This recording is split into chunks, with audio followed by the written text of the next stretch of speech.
if you already voted on your proxy, and if you have any questions, you can address Tamara and she has the list of proxies.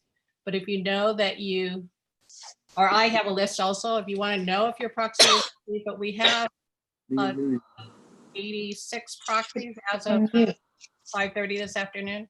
So are we sticking at 59?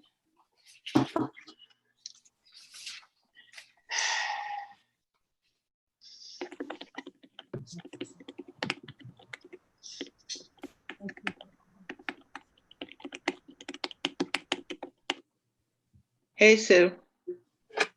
Hey, which Sue? Which Sue? Sue? Yep, Sue 2. Okay, Sue. Okay, I'm Sue 1, you're Sue 2. So never get that confused. Oh, I just lost the picture. Okay.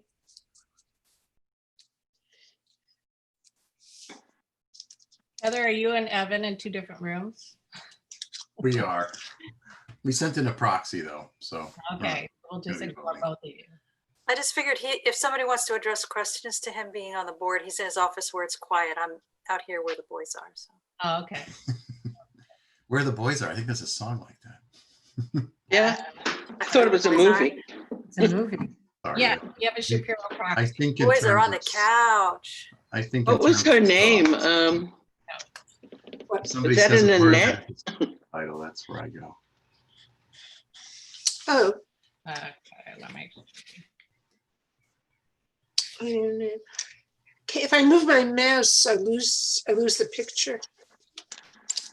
Don't use, what happened to mine? Marv Chotner just started screen sharing. So Marv, if Yeah. you stop your screen sharing. Did you there. undo that? Oh wait, now I have something that says click open link. Can you undo that? No, you stop. Everybody just Marv Chotner. This is your screen. There you go. Thank you. Thank Okay, you. there we go. Now we're back. All I see is Sue Reese. Well, I'm special. I don't know what to say. I don't see Linda, and I know she's here. She on another screen? Press the arrow. There should be a blue arrow on the top. I have the arrows. We're currently 59 people on the call. There are 3 screens. And if you'd like to move to a gallery mode, up in the top right of this, there's either a speaker mode or a gallery mode. You want to click the 4 little boxes, looks like a checkerboard. That will bring up more Yes. faces, so you get romper room. Mine just goes to, Okay, Wait, Bonnie. mine goes to just to a large screen. It doesn't go to anything else. there's a thing called gallery view. I don't know where it is. I'm looking. What kind of device? Are you on an iPad? No. Are you on a laptop? Yep. Top right corner, it says speaker view. Click on that. On the speaker view? Oh, gallery view. I see it. Get gallery view. There you No, go. now I just see Sue T. Right, and then keep your arrow there. Okay, I'm back to where I was. See the checkerboard to the right? Yeah, I'm exactly where I was. I don't have a checkerboard. Okay. It's like 9 boxes, little boxes. I know what a checkerboard looks like. There's no checkerboard here. Okay. I know how to find the other screen, so I know how. Does it look like, okay, it is 7:10. I'm going to call the meeting to order. Oh no, go on, guys, get out. I'd like to Hey, can I suggest that everybody put themselves on mute? I think it'll help everybody. If everyone knows how to do that, just put your cursor in your box and you'll see a mute and unmute. Thanks. Yeah. Okay, the meeting is called to order. It is 7:10. Per the Temple Bell bylaws, 15% of members in good standing constitutes a quorum. Tamara, can you tell me if we have established a quorum? Unmute yourself. Yes, I'm actually still continuing to take roll since there are multiple screens right now, but okay. We do have a quorum. Okay, thank you. You're welcome. Okay, so our first matter of business, is there a motion to approve the 2019 annual meeting minutes? And I can't see you. I'll make a motion, we approve. I'm gonna recognize, well, I'm gonna recognize Cindy O'Neill is gonna make the motion. Brad, would you like to second it? Sure, I'll second that. Okay, I make the motion to approve the minutes from 2019 annual meeting as submitted. okay, thank you. All those in favor, raise your hands. I'm guessing. How do you want to do this? Well, actually, it might be easier. Okay, all those opposed, and I'll skim through and see if anybody's raising their hands. Anybody opposed? Yes. There are no opposes. Any abstentions?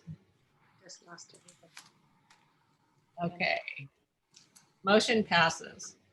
Okay, I'm going to turn it over to Rabbi Kavod and Cantor Young, who will present a Torah and honor our members who have passed in the last year. So first, I want to just begin by acknowledging that yesterday we lost a really beloved light in our community. Herb Chasman passed away yesterday. Herb is on the men's club board, and his wife Roz is on the sisterhood board. And everybody who knew Herb knew him as just such a deep mensch. So that's just something that a lot of us are, I want to acknowledge, are holding a little bit of a heavy heart as we come together in community during this time.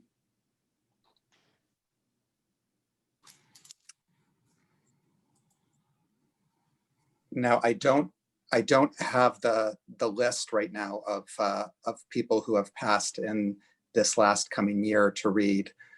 But I definitely want to acknowledge right now that if there's somebody that you're thinking about and aware of, please unmute yourself and say, oh, here we go. Thank you. Renee Adler, Herb Chasman, Millie Levine, Bob Morris, Jacob Weisberg, and Nelson Zagalski. May their memories be for a blessing. And may all of us who knew them, that we can continue to be inspired by their light and what they brought to us. Please include Honey Henderson. And Honey Henderstein. Mm-hmm.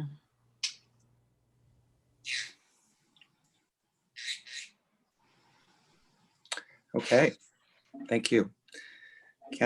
Let's start with our opening melody.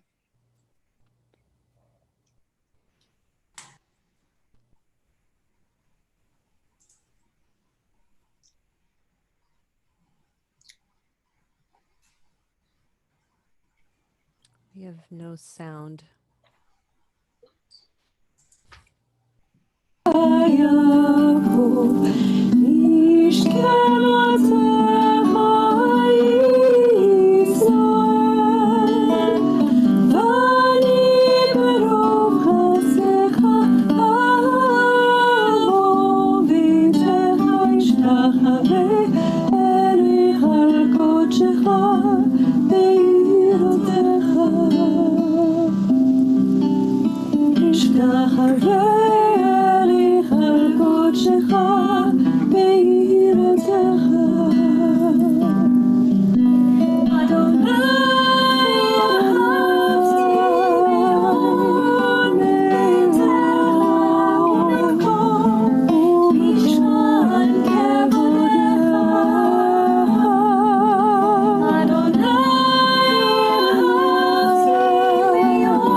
כל קודשך ביראתך. ואני תפילתי לך, אדוני אתרסון,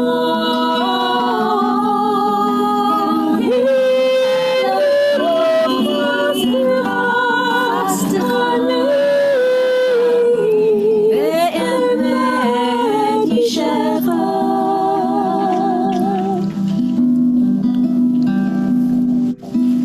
מה טובו אוהליך יעקב, משכנותיך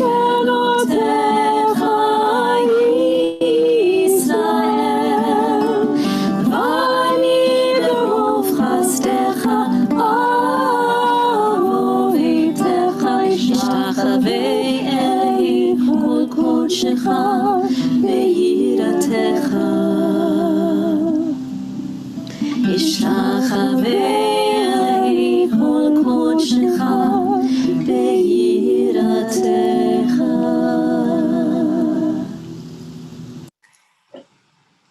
All right. The words to that that prayer, that's the morning prayer, Matovu.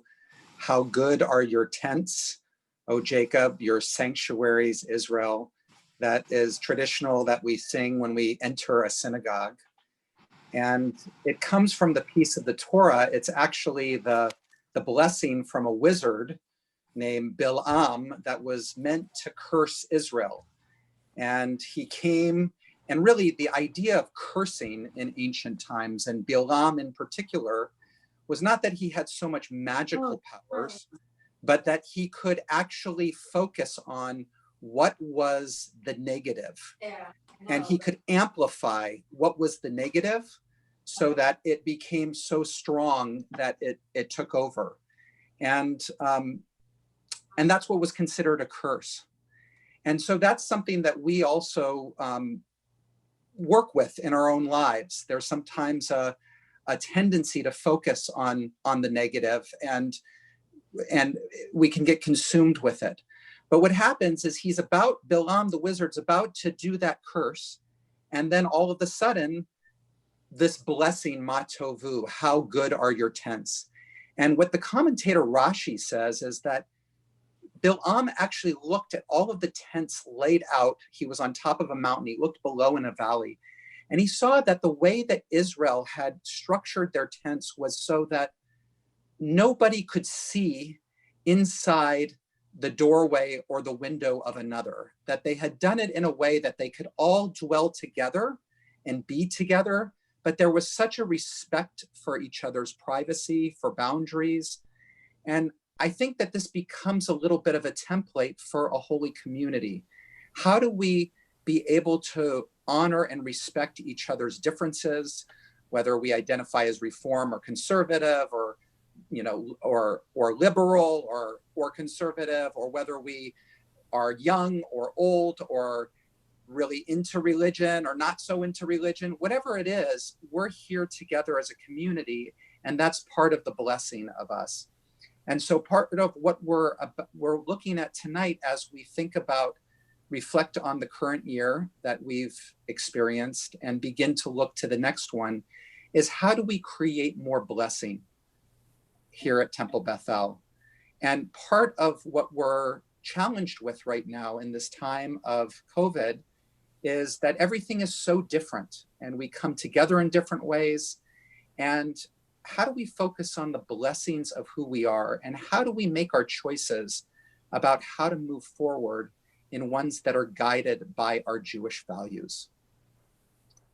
Cantor Young. Rabbi Kavod. Rabbi Rick Jacobs, who's the president of the Union for Reform Judaism, shares that leadership is not a position someone holds, but rather the actions they are willing to take on behalf of their most cherished ideals and for the greater good of their community.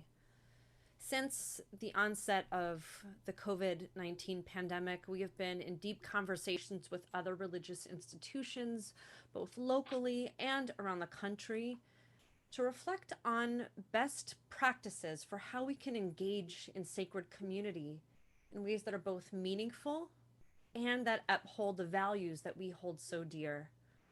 We are part of an extraordinary people who, through times of uncertainty and fear, have continued to lead with compassion and courage, turning to the rich teachings of our tradition to help guide us.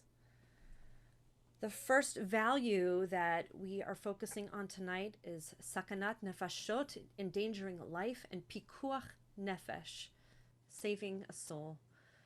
The Talmud teaches that whoever destroys a soul, it is considered as if he had destroyed an entire world.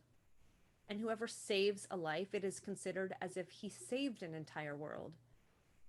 And as much as we miss being physically together, group gatherings and communal singing put the members of our community at great risk.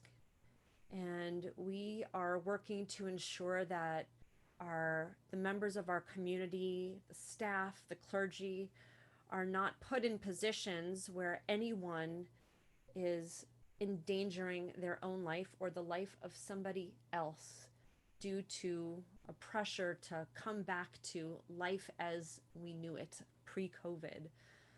And honoring the needs of those who participate in our communities when we have individual circumstances that require or need to reduce risk to themselves or those with whom they live. Not being in person doesn't mean that we are less present for one another. We have been very creative about how we can come together. And with our ECC meeting physically at camp at the synagogue, there have been precautions put into place. Anyone who enters our building goes through a health screening. People need to wear masks. There are sanitary stations set up throughout the synagogue so that we can really be responsible for creating a safe space together. There's also, as a Jewish people, we've been through so many different extraordinary moments, times where we could not do business as usual. And there's a principle in Jewish law that is applied for times. It's called sha'at hadachat, which means an extraordinary moment. And we've always made adjustment to things in times of emergency and crisis. And right now we need to come to terms with the fact that this crisis may last for well over a year, and that we're going to need to continually change our expectations and operations.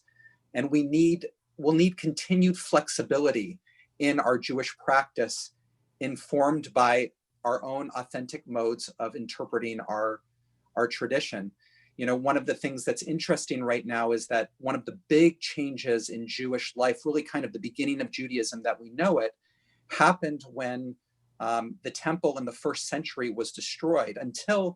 Up until that time, the temple had been the focus of worship, people going to the temple in Jerusalem. But luckily, a group of rabbis called the Pharisees had started these home-based practices, things that we know now as making kiddush and hamotzi at our tables. And because they did these home-based practices, when the temple was destroyed, they were able to continue Jewish life. So that's another thing as we move forward in this extraordinary moment. We're now at a place where so much of us look to the physical space of our synagogue for our Jewish lives. And at least for the time being, how can we as your clergy also help be guides in helping connect through our tradition at your home?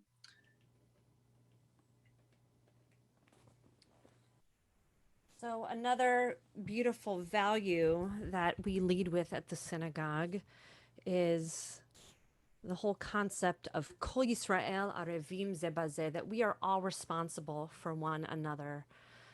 And it is incredible to see how the members of our community have stepped up and not just relied on the leadership to guide our community through this crisis, but people have reached out to one another.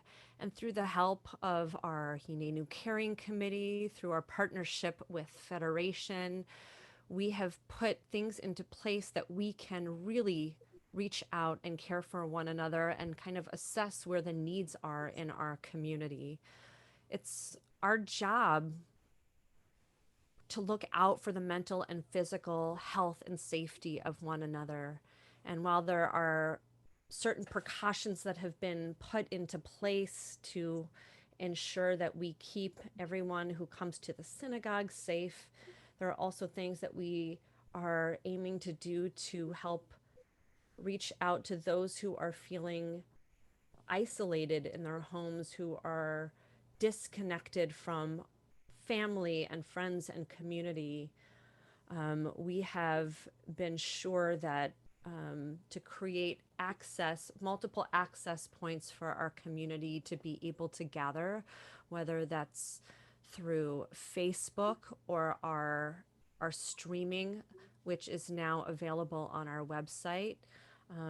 The Zoom platform that we are on and bringing together community. This is probably one of our biggest communal gatherings for our yearly congregational meeting, and YouTube. We understand that the technology is a very hard thing for many of us to grasp, and we are doing what we can to reach out to help guide people through this. I know that for our choir, we have been gathering virtually to connect with one another and also to connect people from outside of our immediate locale and people outside of our time zone.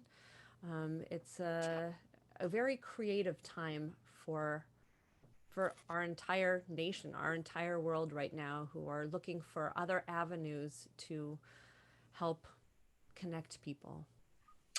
We're also continue to be driven by the values of chesed, of loving kindness, and tikkun olam.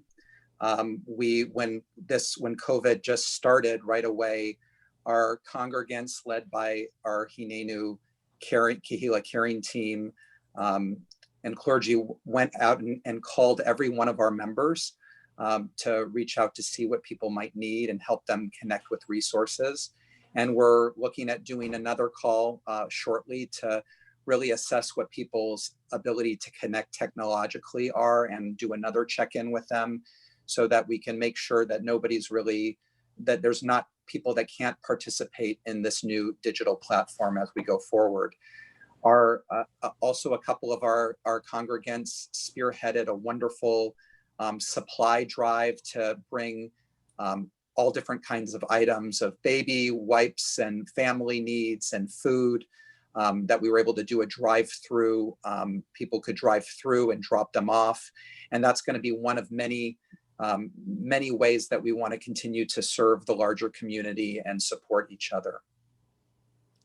Beautiful. Through all of these virtual experiences that we've brought to our community, many of them been recorded and are there as an ongoing resource for all of us to be able to use in times of need. So some of the things that you might look to are our music and meditation sessions. We have our meditation and spiritual practices that Rabbi Kavod leads on a weekly basis. There was a really powerful discussion with Dr. Fran Chalin, or Cantor Fran Chalin, and Dr. Hoy and Rabbi Kavod. A wonderful opportunity about facing uncertainty during these times. Really important that we realize that we're in this for the long haul. This is not a sprint, it's a marathon. And so to be able to access resources for our own mental health and to be able to actively reach out to other members of our community, to remember that we are all in this together and we can help strengthen one another. And those times where we are feeling uncertain and maybe without hope. There are others in our community who are in that place of strength that are there for us. We just need to be open to the opportunity for connection. And whether that's through more intimate conversations, or whether it's larger group dialogues, we have the gamut of ways for all of us to connect. If you are in a place of being able to help financially, a lot of folks in need of tzedakah right now, we can help at home, we can help out in the greater community.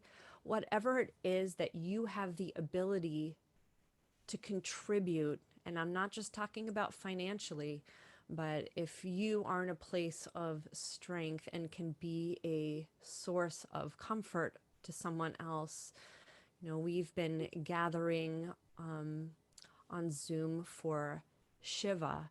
And for those of us who perhaps in the past have had a difficult time driving at night and were not able to attend Shiva in person, this is an incredible opportunity to be present and hold up members of our community during their time of need.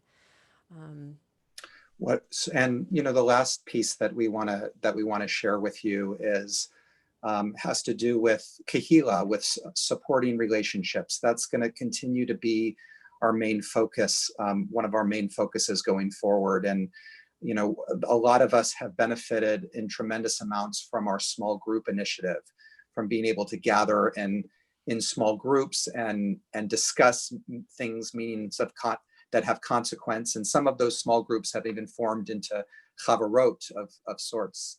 So one of the things that we are in the middle of a project of launching is creating a whole video library that has video from us as clergy about all different topics, with then discussion questions that you can use, and you can create your own, you can attend and you'll be able to create your own small groups online virtually using some of these mediums to be able to stay connected. So, right now our job, I think, as a community is how we turn curse into blessing. How do we notice the silver linings, take advantage of the opportunities we have, and notice really the desire in all of us to connect and share goodness. And there's so many things coming up that we're going to be able to do that with. We often find that it's in our darkest moments that the light can come through. And this time of crisis has really brought about this creative renaissance for the Jewish people and for people all over the planet, finding creative avenues for connection, finding opportunities to collaborate beyond the walls of your own home, beyond the walls of the synagogue. And I would say some of the silver linings that we've been experiencing during this challenging time are how communities are coming together to create these spiritual experiences. In Orange County, just recently, a group of clergy recorded Debbie Friedman's Misha Berach, Prayer for Healing, and came together in a virtual choir that has now been released for the community to use, which is such a wonderful way that people have, again, I think, turned curse into blessing.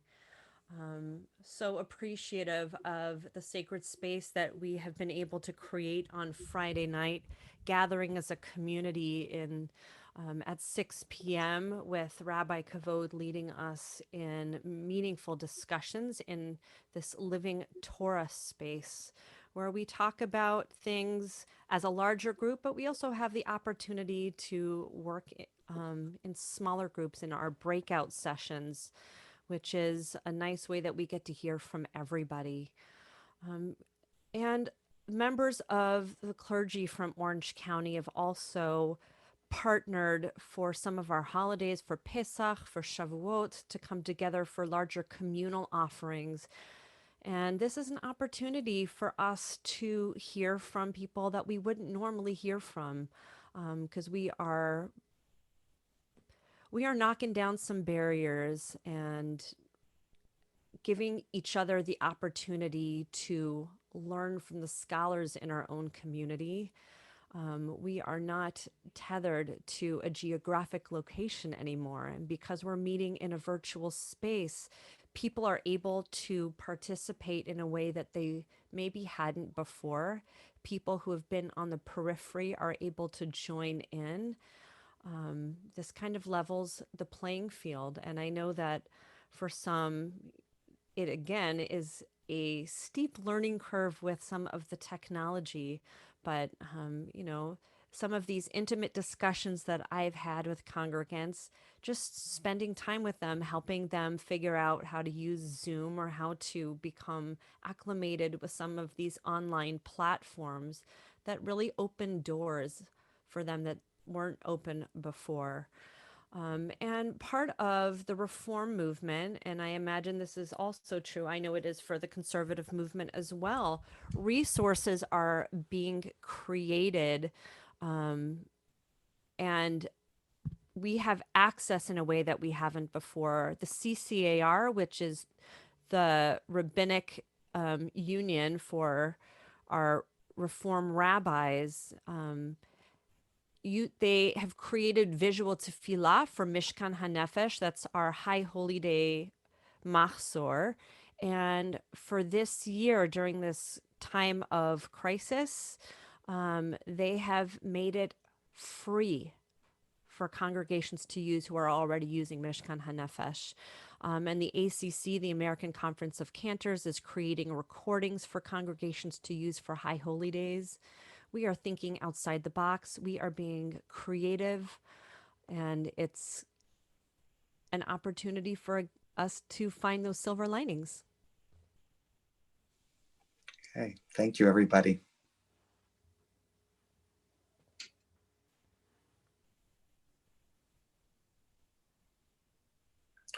We're done with our piece. We are now going to share with you a video to show you some highlights for this past year, because before we were shut down by the pandemic, we had quite an amazing year going. So Bonnie.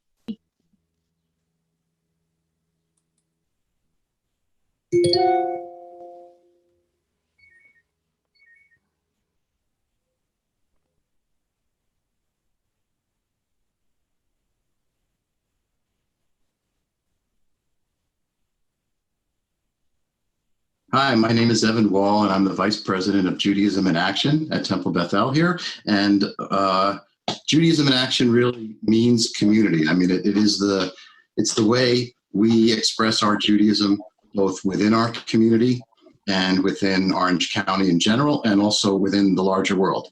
So there's a number of committees that make up Judaism in Action. And you'll see on the slides that I have here that those committees do various different kinds of work, both within our community and within the larger community to express our Judaism. So what you'll see is a number of different names of committees and the people that are the chair people of those committees. Some of you may already be familiar with these committees, I hope. And if you're not and you're interested in the work that they do, or you'd like to get involved in any way, you can contact me, you can contact the committee chairs, and I'm sure they'd be happy to have you participating on some of these committees. So just to go through them very briefly, there's Jewish Justice and Advocacy, which is chaired by Carol Singer and Barbie Schwid. And they've done a number of things this year. In particular of significance is the fact that they advocate for, and in cooperation with and the support of the board, Temple Bethel signed on to what's called the Brit Olam, which is a covenant committing to work towards making the world a better place. And it's sponsored through the Religious Action Center of Reform Judaism. So you can go on their website or our website. Please welcome URJ. Wait, what happened?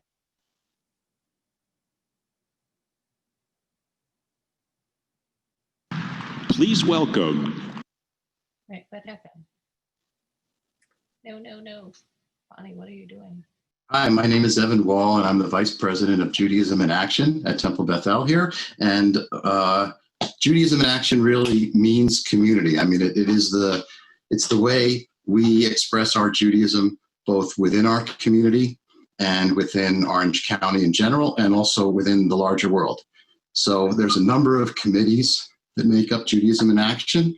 And you'll see on the slides that I have here that those committees do various different kinds of work, both within our community and within the larger community to express our Judaism. So what you'll see is a number of different names of committees and the people that are the chair people of those committees. Some of you may already be familiar with these committees, I hope.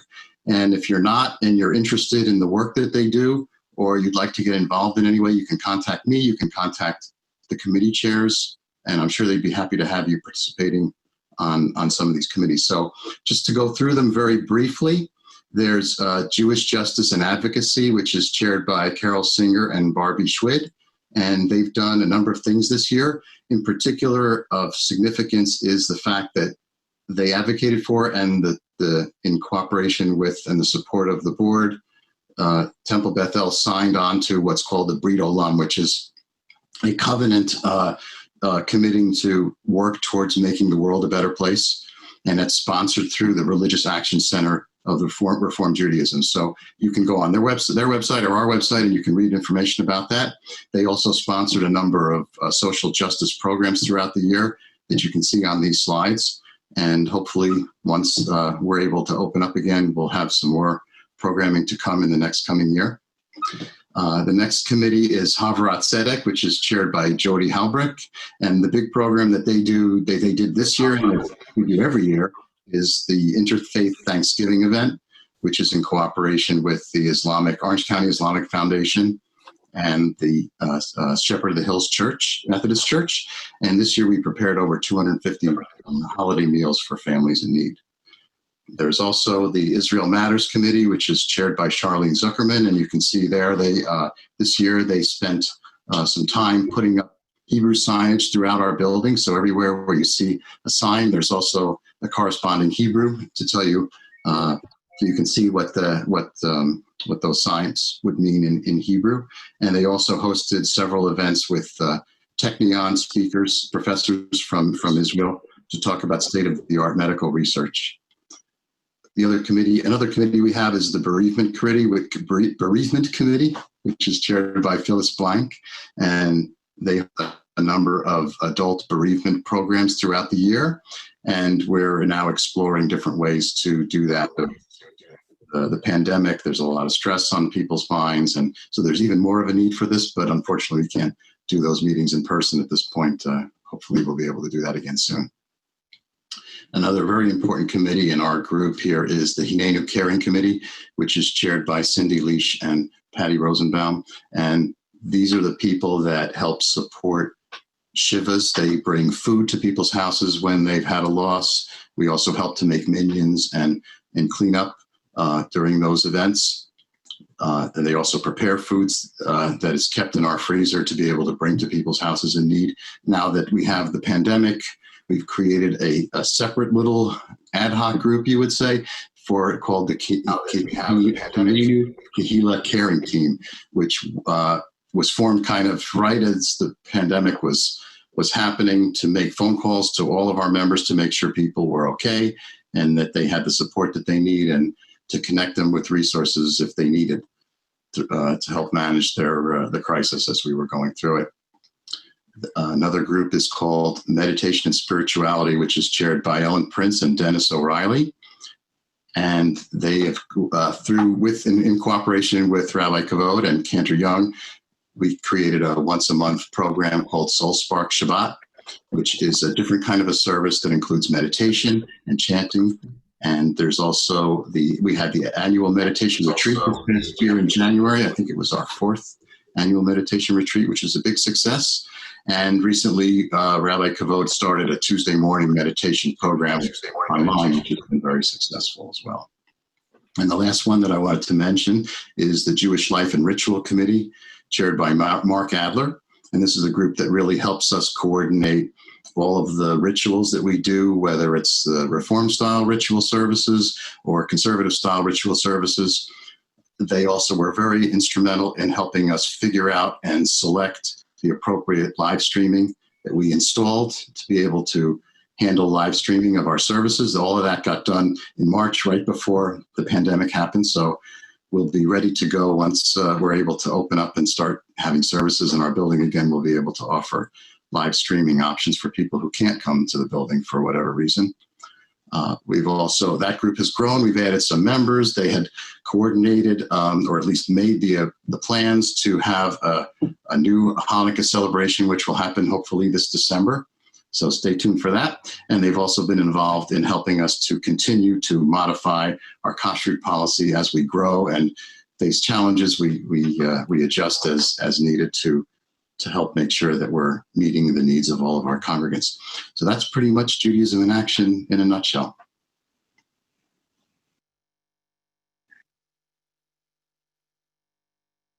Hi, I'm Dana Hertz, VP of Education. When I look back on this year, I think about adaptability. At Temple Bethel, we are fortunate to have lifelong learning opportunities for members of all ages, from our youngest preschoolers to our adults. We started the year with the majority of our education programs taking place in our building, and then quickly adapted to the building being closed and providing educational opportunities virtually. A special thank you to our clergy, staff, and teachers for all of your efforts throughout the year, and especially as they stayed committed to providing connection and learning opportunities to our community remotely. I wanted to tell you a little bit about our different programs and how we adapted to online learning. Our Early Childhood Center programming begins with a Parent and Me class and then continues with preschool for our 2-year-olds through pre-kindergarten. Our preschool program, which had 55 students last year, provides a dynamic and creative developmentally appropriate curriculum focusing on the whole child while preparing them for their future education. Once our Temple building closed due to COVID, our preschool program quickly adapted to online learning, with teaching continuing in Zoom classrooms with no school days missed.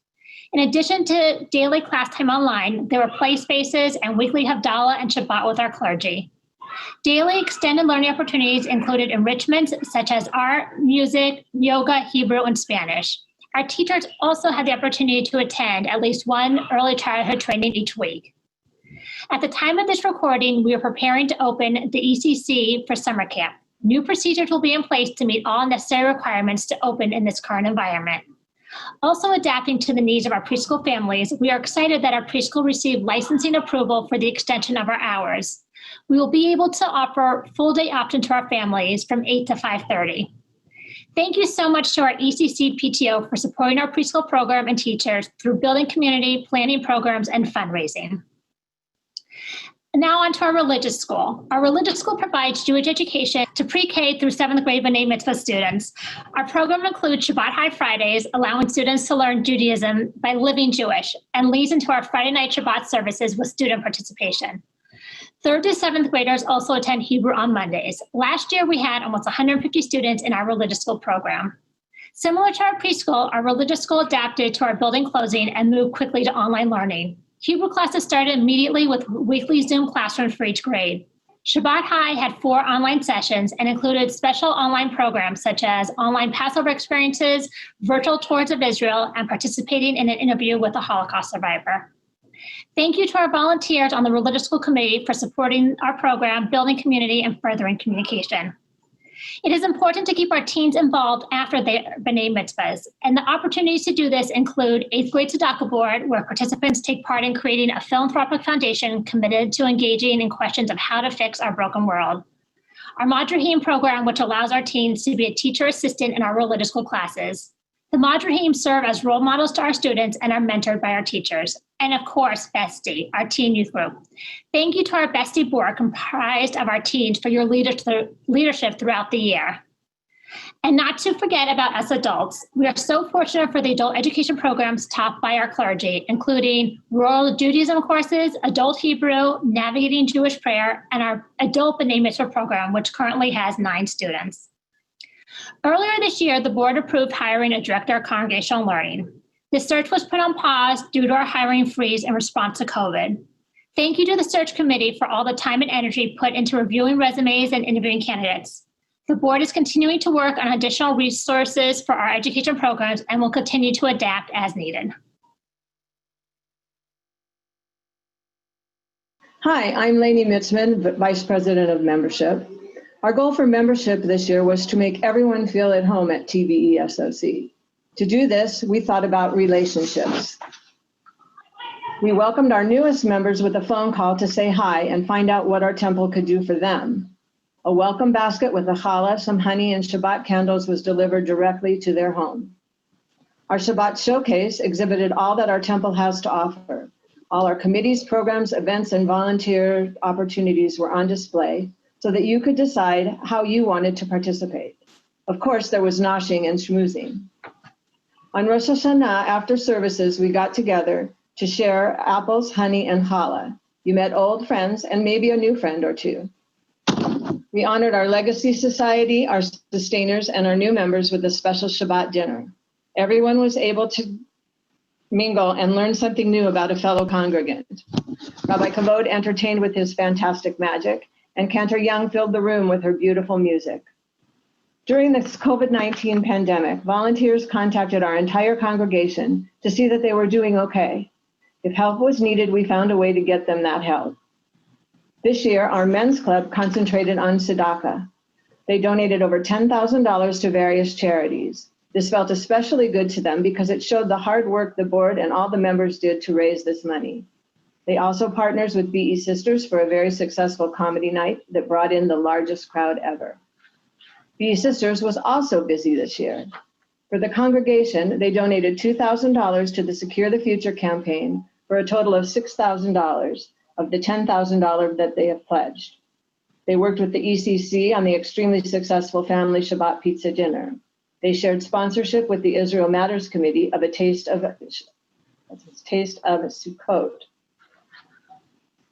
Shabbat Chai families were treated to a Sukkot Nash, and latkes were provided for the Hanukkah Palooza.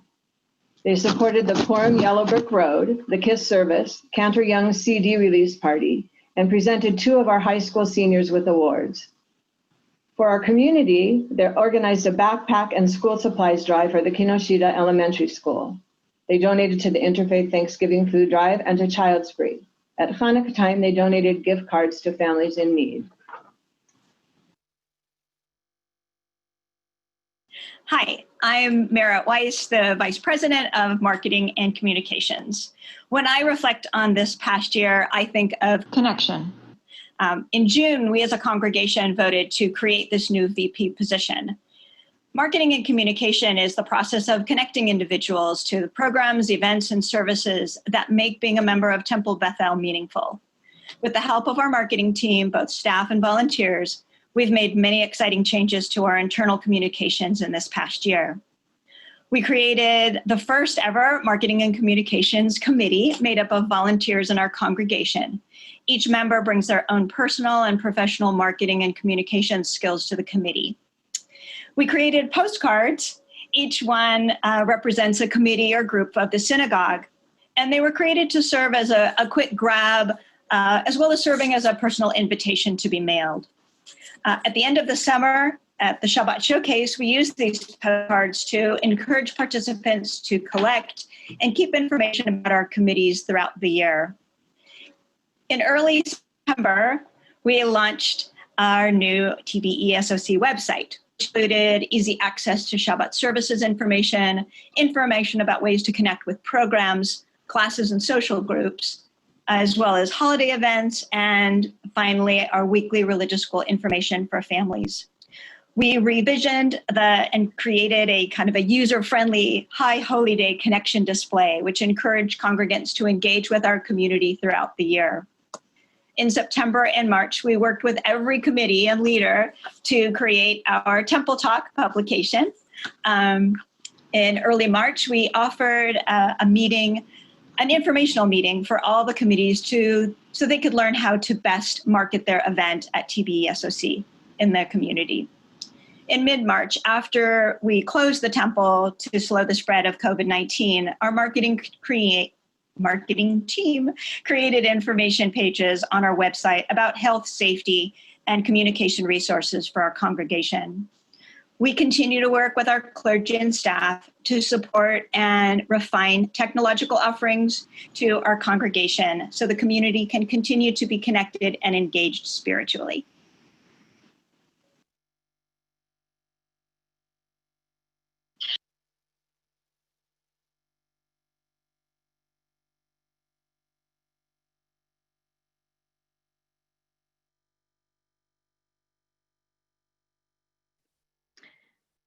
Did you happen to see what minute that was on?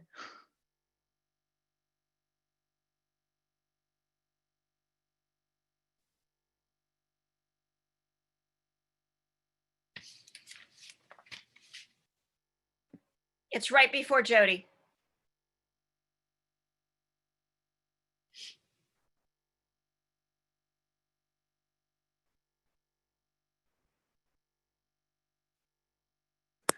It's about 14 and a half minutes, Bonnie. For families.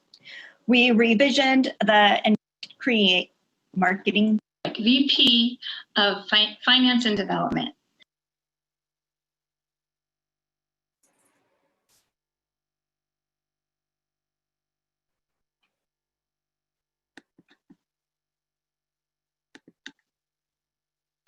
Hi, my name is Evan. We closed the temple to slow the congregation. We continue to work with our clergy and staff to support and refine technological offerings to our congregation so the community can continue to be connected and engaged spiritually.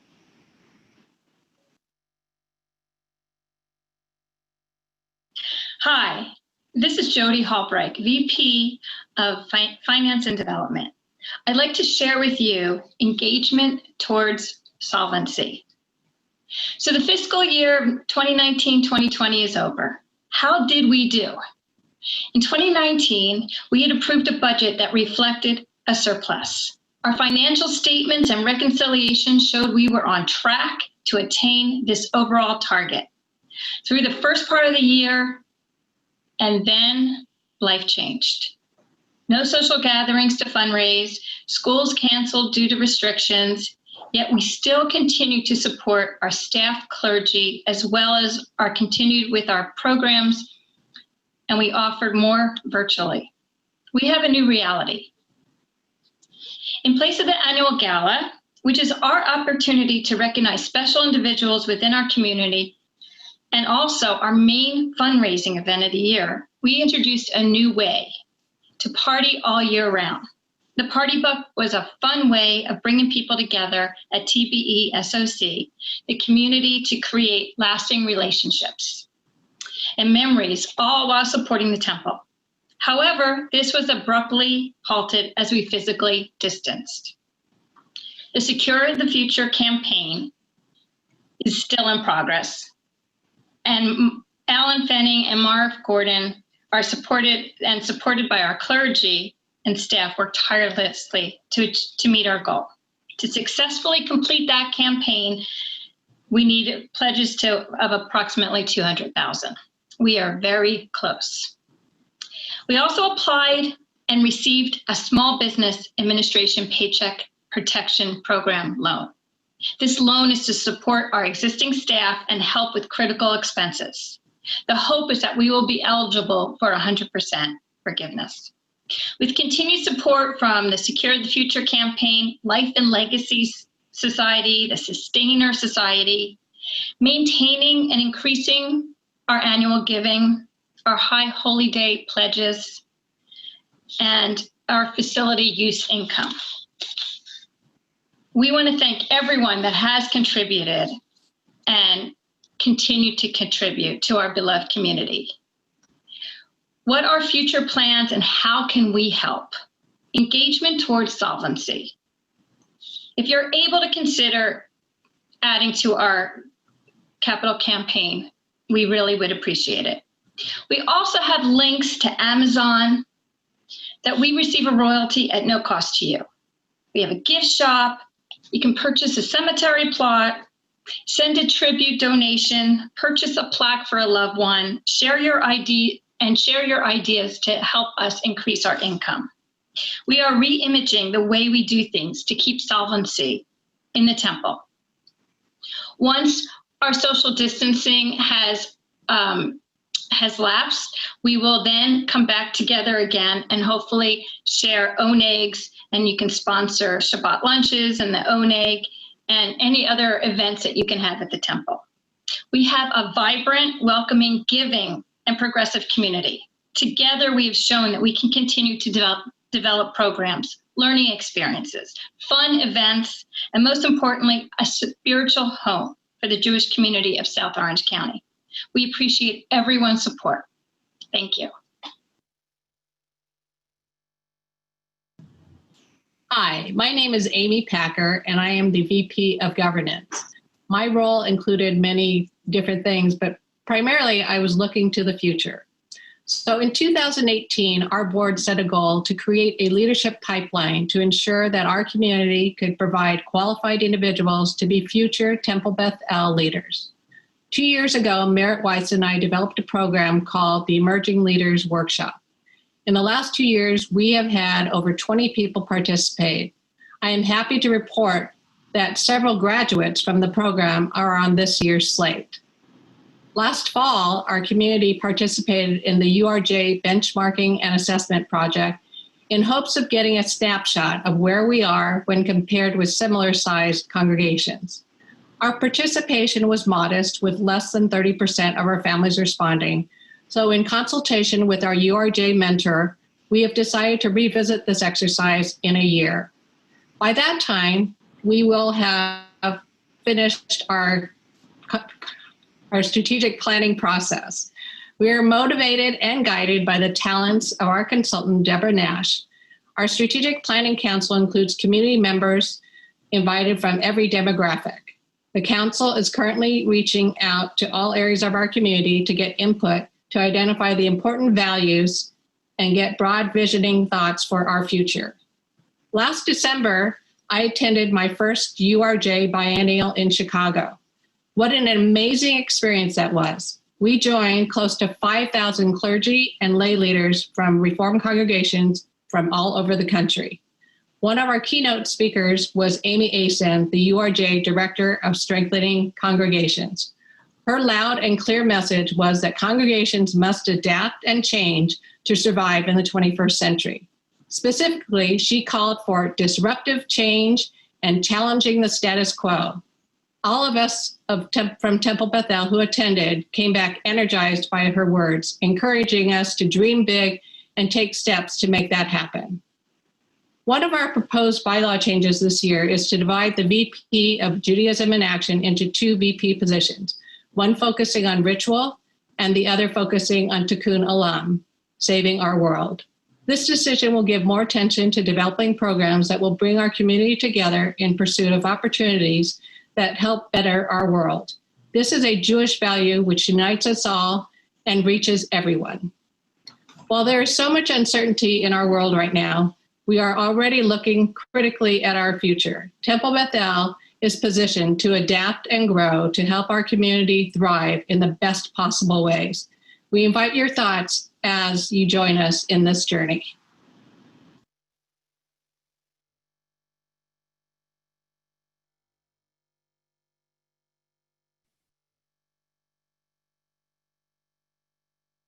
Bonnie, are you cute? Okay, so the next thing, the next video that's gonna is a short clip of the Amy Asen speech that we saw at Biennial, followed by Bonnie's summary of this year.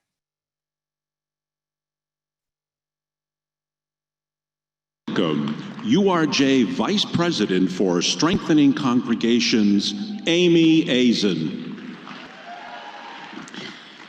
One of my favorite cartoons addresses our comfort level with change. In the first pane, a person standing at the front of the room, like me, asks people sitting in chairs like you, who wants change? Every hand is raised. In the second pane, the person at the front asks, who wants to change? And not a single hand is raised.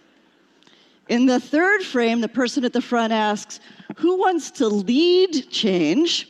And the room empties out. Sound like a familiar feeling? I'm here to tell you this morning that we as a movement, as leaders of Reformed congregational life in North America, are going to have to want change, want to change, and all of us will need to lead change. You have been asking us how to get more members to join and be engaged and how to grow financial support. I'm here to tell you the same old ways won't work, but change can. There are hundreds of thousands of Jews and Jewish adjacent people out there who have not yet connected to Jewish community. Like us, they worry about their kids, their aging parents, their mortality, their jobs, polarization, instability, finances, and more. They yearn for safety and comfort and community and opportunities to make a difference. And they want joy and meaning and purpose. All of this they can find in our buildings and the richness of our Jewish texts. But their first instinct is not to seek answers at Torah study or to show up on Friday night. While it's true that we have something to offer the people who have yet to connect, there is a major disconnect between the ways in which we offer it and what they are looking for. And it's our job, if we want strong congregations, to work with them to find a new way. This requires all of us to change, and more importantly, it requires you to be leaders of change in your congregations. Let me share with you some trends that are driving this change. First, there are a lot more choices in our lives, and most of the newer ones are easy to access. Remember when there were only 4 TV channels? Remember when you had to go to a movie theater, or there was only the choice between Hulu and Netflix? The same variety exists in Jewish life. We can access Jewish content in so many different ways, and many that don't require us to get into a car. Second, the Jewish community is dramatically more diverse than we had thought. According to the Jews of Color Field Building Initiative, we have undercounted the population of Jews of color by almost 1 million people. 1 out of every 7 to 8 Jews is a person of color, instead of the previously believed 1 out of 30 to 40. We also have a larger LGBTQIA population, and 70% of non-Orthodox marriages are between someone who identifies as a Jew and someone who doesn't, but is embracing being Jewish adjacent. Many of our congregations do not reflect this diversity because we haven't yet been open to change we need to make in order for people who do not look or act like us to feel at home. And we are marrying less and having fewer children and having them later. If you are waiting for couples whose oldest child is in 3rd grade to join so they can send kids to religious school, you are waiting even longer than in the past and encountering people who are much more settled in their lives. Even if they connect, they will not be as predisposed to make the congregation central as those at the same life stage did a generation ago. And finally, people who are part of our congregational community are living longer, so our congregations are aging, which is a good thing. These and other societal changes come together to create an interesting challenge. For the first time in human history, we potentially have 5 generations of active adults in our congregations at the same time. This wide age span can be a strength, but the challenge is that these generations want different things.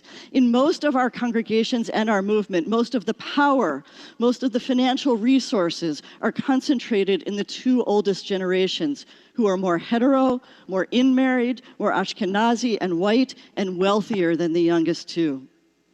The youngest are eager for a Judaism that speaks to their experience of the world, delivered in new ways that work for them. The older generations often want to keep things the way they are, asking why the younger generations won't simply accept it that way. Shalom, I'm Bonnie Pomish. I'm your executive director. And in a word, 2019-20, really looking back, was about transformation. Some of the highlights of the year included our work, of course, on the action plan, which continued this year. And we also, of course, began our longer view on the strategic planning process. Through the year, I continued to lead our staff and implement our annual goal setting and evaluation processes. This year, we also welcomed Kelly Herrick to our support team and celebrated another year of growth with Micah, our assistant director, Pam Huber, our accounting manager, Carol Tran, our communications coordinator, and all of us really coming together as a team to make it all serve you. We continued addressing some of the deferred maintenance on the building and repaired the entire perimeter fence and even replaced the flooring throughout the ECC classrooms. As you know, our temple really does come to life when members create programming and the experiences that you seek. Again, this year, it was my pleasure to facilitate your calendaring process to ensure that the activities that we scheduled also symbolize and embody our focus areas of relationships, finances, leadership development, and Jewish engagement as we made all of those plans for this full year. The true heart and soul of our temple community, of course, continues to be each of you, our members.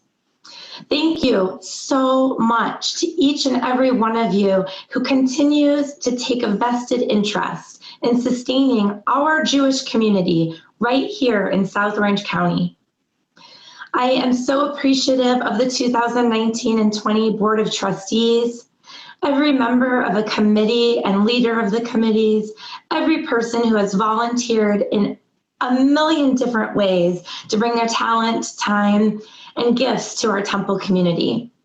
Your gifts of time, talent, and treasure really, truly make our Jewish home here in South Orange County's mission come to life. Everything we are and we do is because of you. Thank you. As Amy had mentioned, during our time at the URJ's Biennial, we have the pleasure and real opportunity to get to learn from Amy Asen. The biggest trend data going through the Jewish community across the nation really demonstrates to us that this is a different time for our people, that we are currently serving 5 generations of Jews at the same time.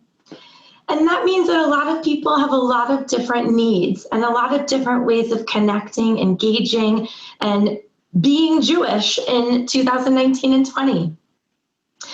Looking back on the year, it's kind of incredible, but in today's world, this widespread model of temple membership is not what it's going to look like in a future that is sustainable. The Jewish communities that were created in response to the Holocaust are not the Jewish communities of tomorrow. We have a wide range of needs now to take care of and to prepare for the future generations. We have to re-envision how we can sustain our Jewish community here now with less resources, but more need. This requires us to use and share our collective talents and strengths collaboratively.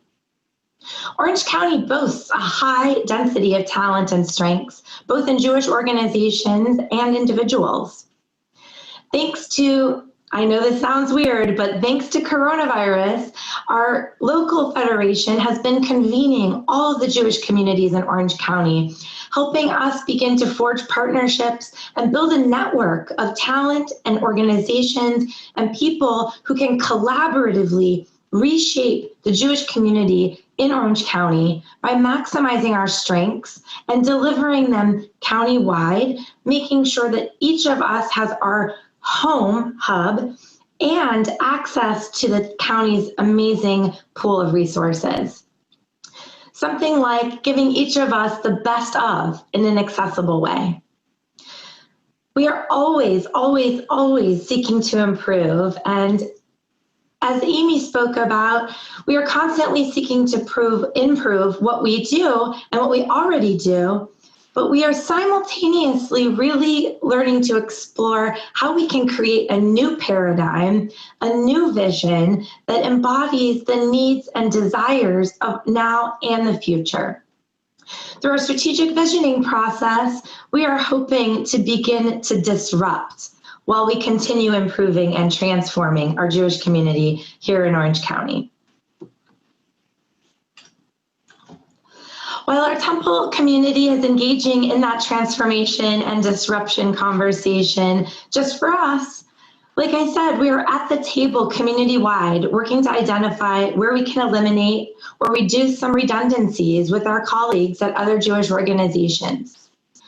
Nationwide, we're seeking grant funding and working with National Federation partners to basically help our entire community retain as many of its human and capital assets as possible, and to collaborate to reduce some of our largest expenses while improving the quality of the experiences we each have access to.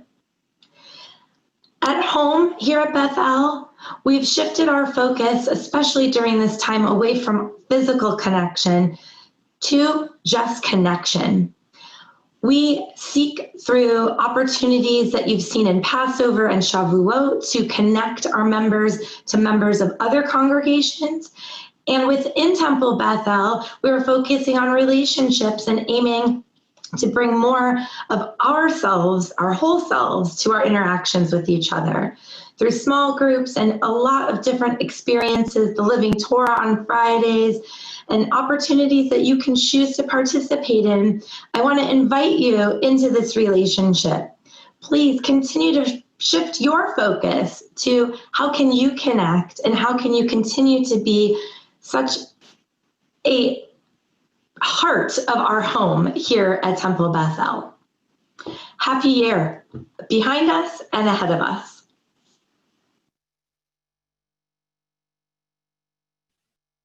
Thank you, Bonnie.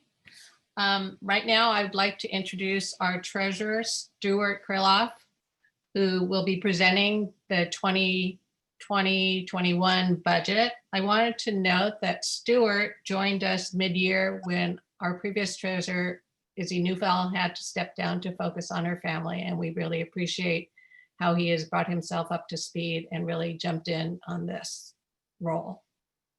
Stuart? Thank you, Amy. Hello, everyone. As Amy said, I'm currently the treasurer, and with your vote, we'll be able to continue in that role going forward. This year on the budget was an especially challenging. We can't look at going forward here as the way we have in the past. Besides the ideas of transformation and changing things and disrupting things, we don't really know where we're going for the next few months, for the next year, because of the COVID-19 virus and social distancing and that. And we don't know exactly what our worship's going to look like, what our programs are going to look like. So it was very challenging doing a budget. The way we went about creating the budget was basically to say, how do we continue to offer the programs we have at a time when our revenue streams are somewhat uncertain? People's ability to continue their annual contributions may be challenged as the economy has been buffeted by all the problems with the virus. Our ability to hold fundraising events is challenged when we can't get together to do that. So we looked at that and we said, let's put together a budget with the best information we have today. And as the year goes forward, we continue to look at that, look at the budget, look at what we're spending and ways that we can save on certain expense items, where we can try to find other revenue sources. Bonnie, put up the slide, please. So one of the things that Bonnie's talked about and others have talked about is collaboration.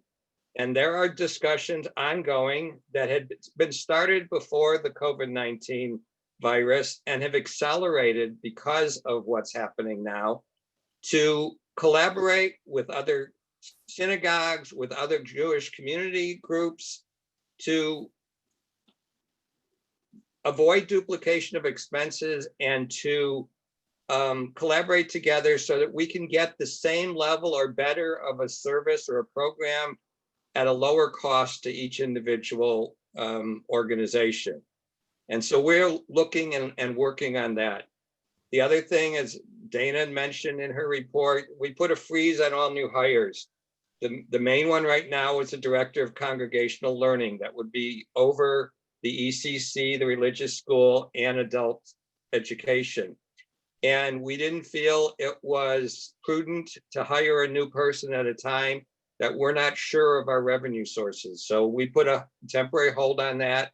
We're looking for other ways to get that, the needs for that, for the education in smaller pieces at a lower cost until we can see our way clear to expand that role. Also, during the virus, since the temple's been closed, the building, we have reduced expenses where we could.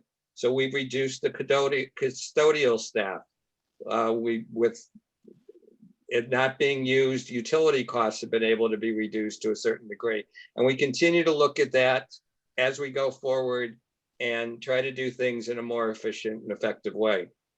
The other thing that was a major plus for the temple is, as part of the virus, the SBA came out with the PPP loan, the Paycheck Protection Program. And we applied for that and received a grant and a loan of $225,000, which we have received that funding.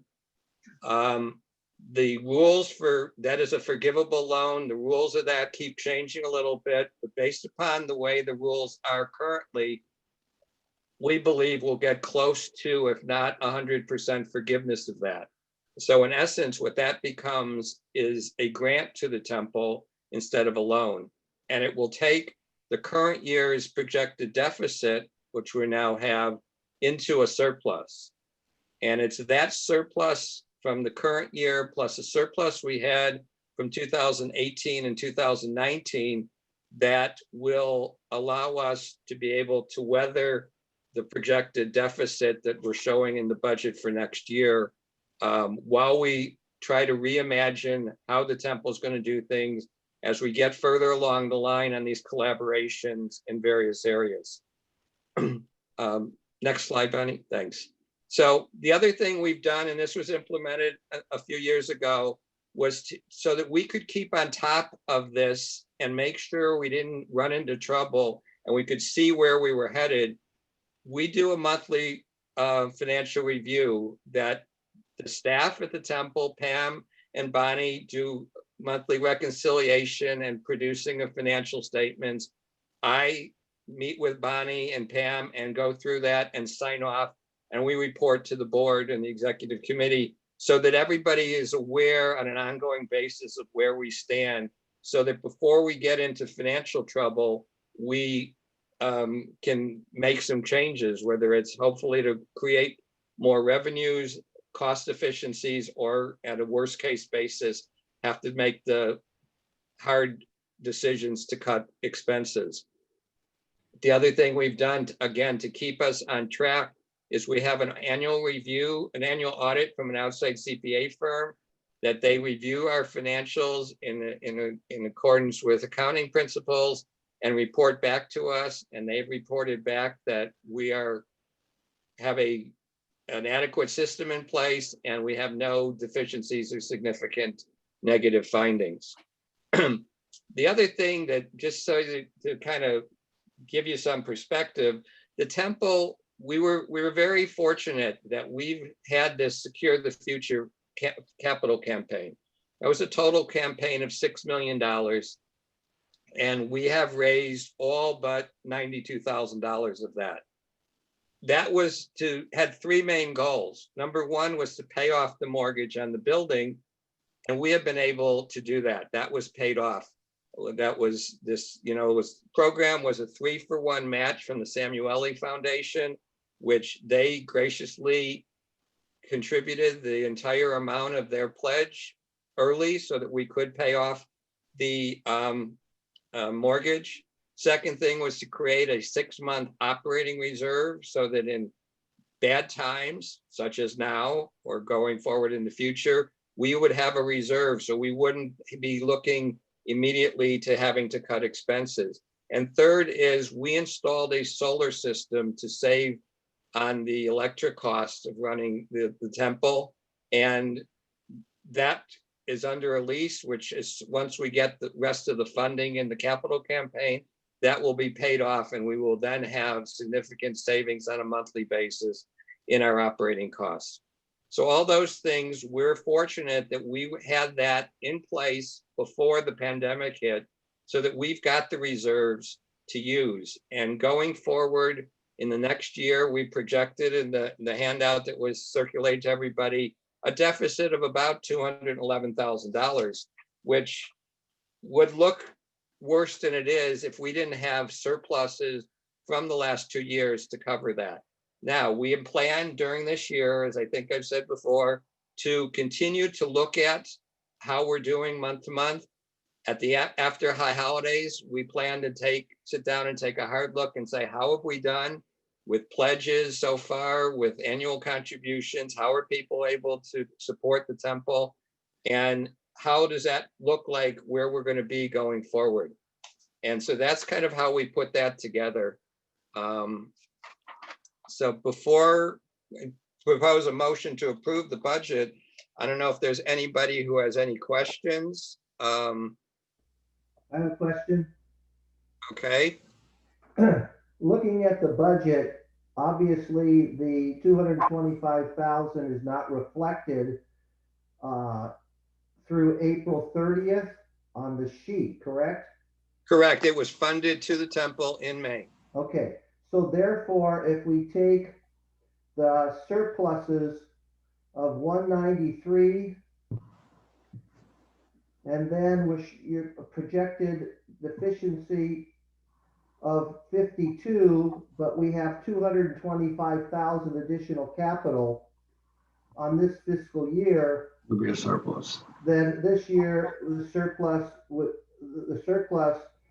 be about 175, correct? Oh, that's a little overstated. Number one, there is going to be further debt. That was through April. There'll be further deficits in May and June, so that I think the total deficit for the year is probably going to be somewhere closer to $120,000. So what you're saying then is, let me finish. The other thing is the $225,000. While we're hopeful that we'll be able to get 100% forgiveness, until we get the final rules, until we can apply for that and get that signed off by the SBA and the bank, we don't know that for sure. So, that's a hopeful thing we've looked at. We think we'll get at least 75% forgiveness. And with some of the changes in the rules recently, we could get 100%. But so, I think if we look at a $50,000 to $100,000 surplus for this year, that would be probably optimistic. so looking at the budget, I think then what you're saying is for the month of May and the month of June, if we projected what came in through April, both on the revenue side and on the expense side, you're saying that the revenue side for the last 2 months of the fiscal year is going to be short, correct? That's correct.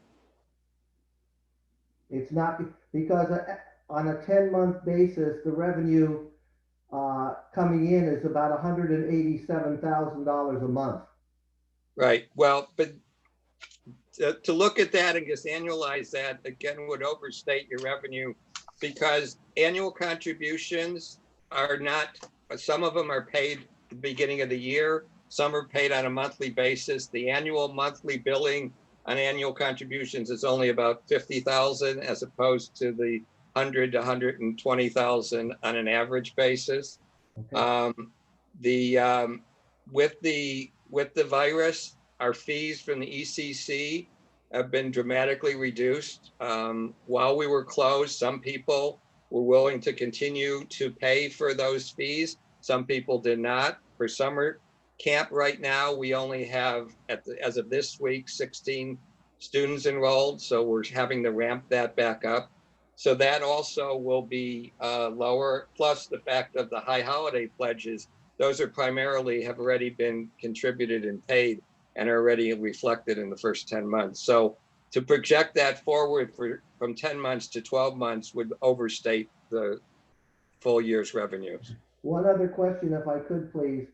Can you tell me what the entry under grant income and grant expense of $50,000 is? That was a budgeted item, and as of this point in time, other than the potential grant from the PPP funds, there was no grant income that came in. I personally wasn't around at that time when the budget was done, so I don't know if Bonnie, if you could weigh in, if you have a specifics of what that was, or was that just a kind of a placeholder while we were going to try to see what we could accumulate? We were anticipating receiving those grant funds for the Bezalel Arts Festival and program. But why would there be an expense to pay it back? It's not, it's just the associated expense. So the grant funding would come in and be spent for that purpose. So it's not really income that we can choose what to do with. It's earmarked for that purpose. Hey, before we move on, I'm sorry, I had a slip in parliamentary procedure. Can I get a motion to approve the 2021 budget and then we'll continue discussion? Okay, sorry. Merritt made the motion. Brett Shapiro, look at him. Brad, our reliable seconder. Actually, I'll give it to Shiffy. Shiffy can second it. So Merritt made the motion and Shiffy seconded it. And is there any further discussion? Yeah. Linda, I'll call on Linda Kirsch. Okay. As I listen to this, I'm wondering how this impacts the hiring of a reform rabbi, because that's in the bylaws. And at this point, we don't have a specific reform rabbi. And I was wondering, and the congregation always has, and for many years we've had a reform rabbi, and the last 10 years or so we've had a conservative rabbi as well. So I'm just wondering how, it says a hiring freeze, but how does that impact the bylaws? I'm not sure how it impacts the bylaws. Right now, where we are, we made a conscious decision to not pursue a second rabbi a year ago when Rabbi Miller left, because we felt that it was better to wait to really determine what our needs were.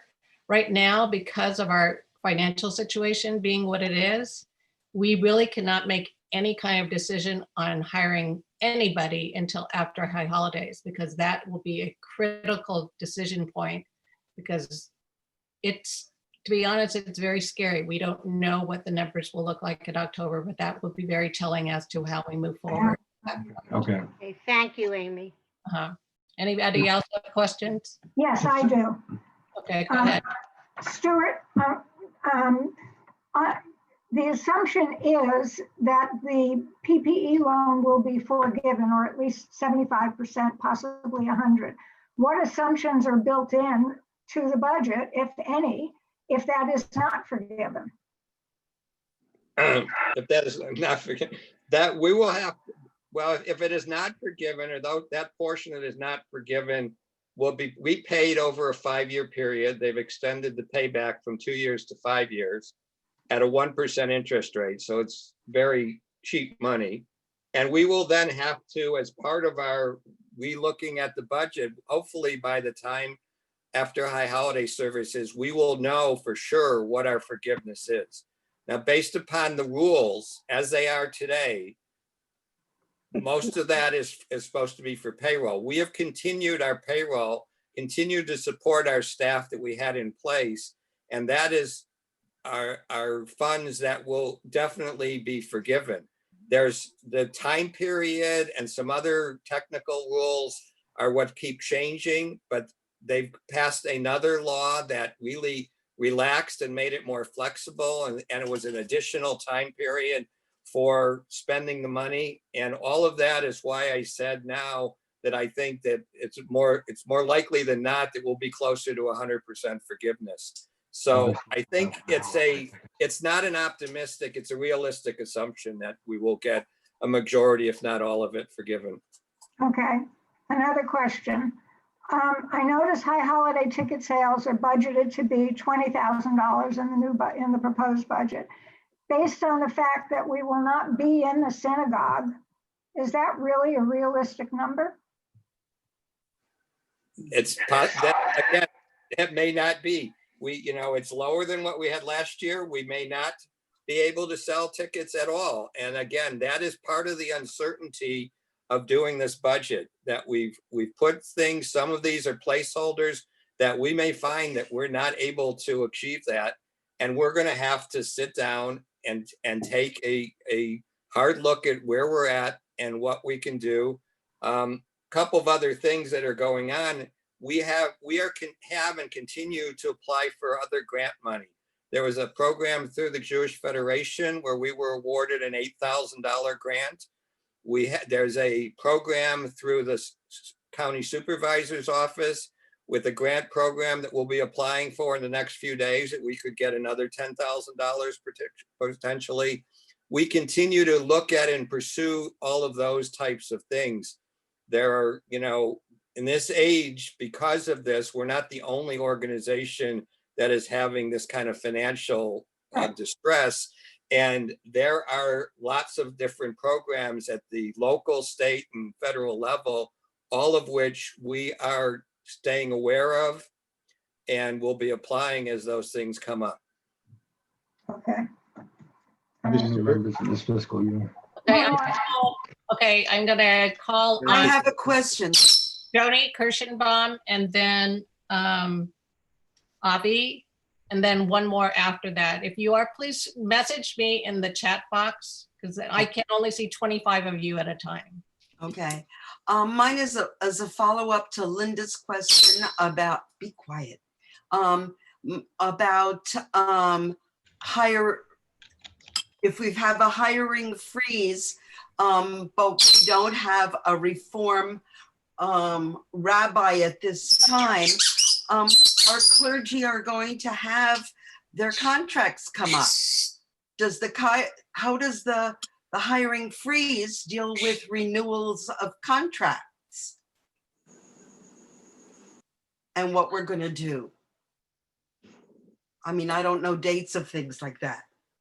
Amy, you want to deal with that? Yeah, hold on. Pressing my buttons wrong. As we shared recently, we just renewed Rabbi Kavod's contract, and so that will not be coming up for renewal. Again, there's a lot of unknowns, and we are doing the best we can. I can tell you that we as a financial team meet weekly for updates. We have a budget because we had to present a budget for the annual meeting, but we fully recognize that there are a lot of questions and things going forward that we can't predict, but we will deal with them and talk about them, and we are on them on a weekly basis. So, and how many years into the future have we committed ourselves? 5 years. But again, we're dealing with everything the best we can while we have the information we have, and that's all I can tell you. That the financial health of our temple is definitely a priority, and that's something that we have to look at. Right now, we are very much trying, to our credit, we are very much trying to carry our staff and our teachers because we understand how critical their income is to their lives. And so, but again, they're looking at the whole picture, not any one person, but the whole picture. So I assure you, and if anybody wants to join a finance committee, you can talk to Bonnie Kay, because that she could start a new finance committee when she starts. Okay, so I have Avi and then Jason, and then I'd like to wrap it up. Okay, I had a question and a comment, but I think you answered the question. Rabbi Kavod's contract was renewed for 5 years? Yes. Excellent move. Okay. My next comment just came up in my head regarding the reform rabbi. It might be something to look into. Maybe you're already doing it. merging with another Reform congregation. And then that way we would have a Reform rabbi. That was just a comment. Thank you. Okay. The next one is Jason Gregerman. Yeah, so I thank you for letting me ask the question. Our revenue has three major pieces: annual contributions, ECC fees, and rental income. How much risk do we have with the rental income? We know we have a fair amount of risk with dues, and we won't have clarity for that for a few months. ECC, I guess you're figuring it out based on enrollment, but what about the rental income? Well, during this pandemic time, when we had the temple facility closed and the school, mainly our main revenue is from a school, and then we have a couple of churches and another school. Everybody continued to pay rent to us during the pandemic, during the period of time that the temple was closed. Now, as things are starting to reopen, our largest tenant, the school, has actually started some in-person sessions again. Excuse me. And they have asked actually for the ability to expand their number of classes, because they say with social distancing going forward that they're going to need more space. And so they haven't asked for any rent concessions, and there's a potential for additional revenues coming in. So so far, our rental income seems to be fairly secure. Good, thank you, good news. Okay, Jennifer, hold on. Jennifer Henderson. Hi, thank you. I was wondering if the ECC budget is part of the overall budget, or if they are two completely separate budgets, and how that's working on the new budget. The ECC budget is part of the overall budget. Going forward, the budget for 2021, we took revenues at the ECC at a lower level as they were coming out for the 2019-20 year. We don't know yet whether we'll be able to achieve that, and we may wind up having to rejigger and readjust that budget. But we will hopefully be able to, and this now will require a change in staff. If we are seeing going forward on a longer term that we're going to have a lower level of enrollment, we're going to have to adjust the teacher headcount. It's just a matter of economics. And so again, that's one of the things that we continue to monitor and look at. The ECC just opened up again. We had 10 students last week, 16 this week. That's going to be an education process of parents feeling comfortable enough with our protocols in place to start sending their kids back. And we're just going to have to see how far that goes and how far that grows. The follow-up just on that, and thank you very much, was I think you mentioned, and I might have heard wrong, that the custodial budget is being cut somewhat. Did I get that correctly? For the current time, while the temple facility was shut down, we lowered our head count because there wasn't as much work to be done. We are looking to see at what level we'll need as we start to reopen and programs are added. We're looking potentially to buy other equipment that will help us save on people as far as the salaries. And again, that's one of the things we'll continue to look at it, and we will keep it at a level as low as we can while having the level of service that we need to have, a first-class facility.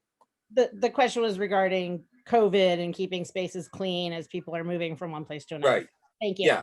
And that's what we're looking into, that to try to keep it at the same or lower with other technological advances. Just like we're using technology for staying connected, we'll try to use technology for helping us keep it sanitized and clean and safe for everybody. Thanks for answering.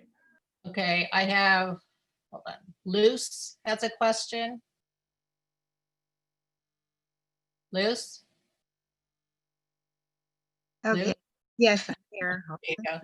Okay, I have a question. In regards to, I have two questions.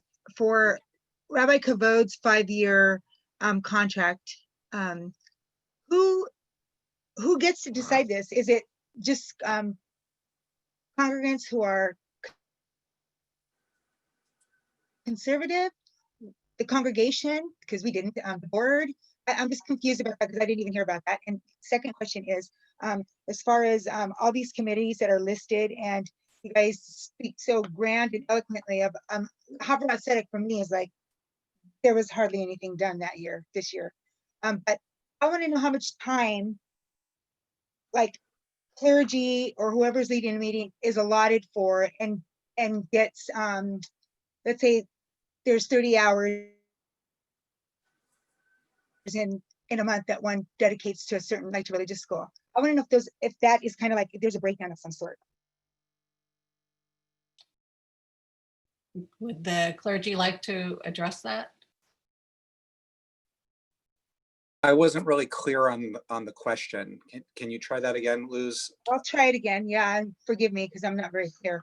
So my first question is, the second question is, let's say you have religious school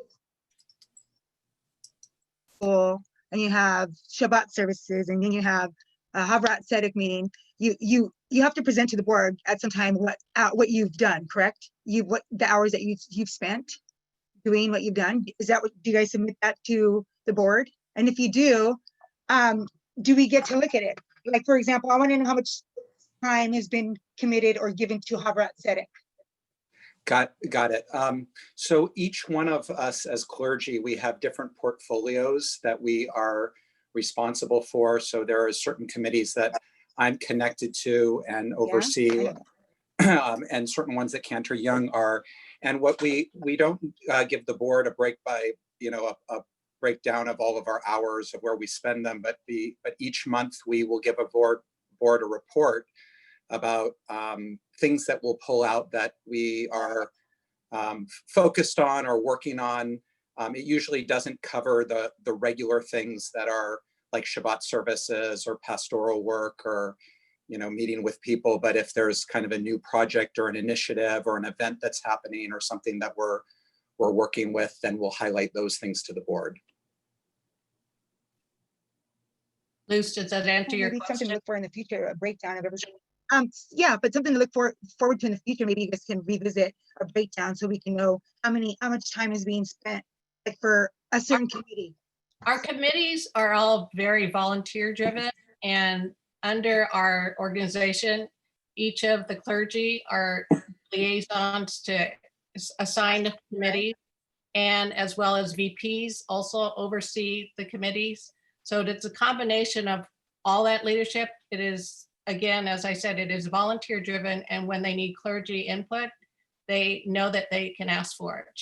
Kavod and Natalie are very much in contact with all the committee heads, and they have a relationship with all of them.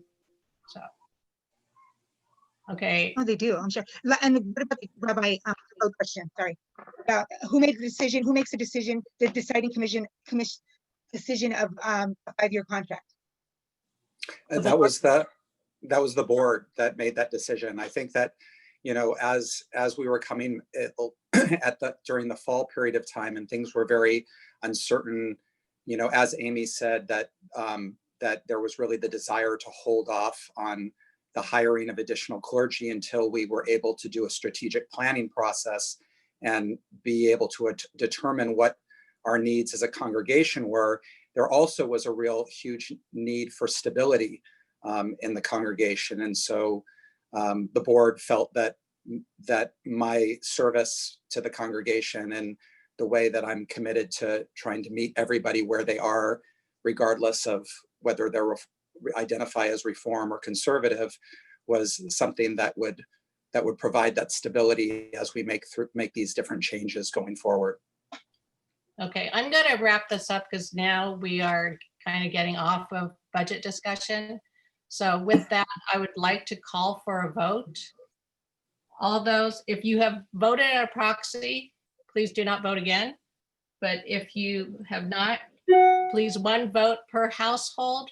In the chat, write your name, your last name, if it's not on your screen name, and say yes if you approve the budget, no if you do not approve, if you're opposed, and abstain if you are abstaining.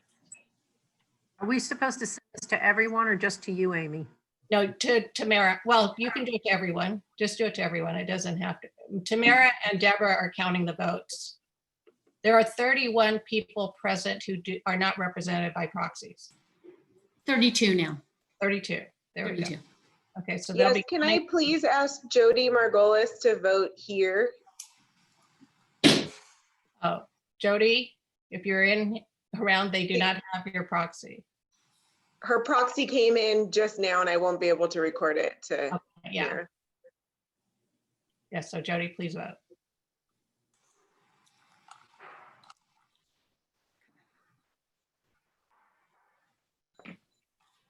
Here we go. Tamara, let me know when you are ready. Oh, okay, thanks. Yeah. Although I think we have it. Excuse me, I'm unsure how to vote. Yes, no, or abstain. By chat? By chat. Oh. Just go in the chat. Okay, can't use just the check or something? It can be to everyone. And you can say to everyone is fine. Yeah, they will monitor the chat. I'm doing that and it's not showing up. Yeah. You have to push enter.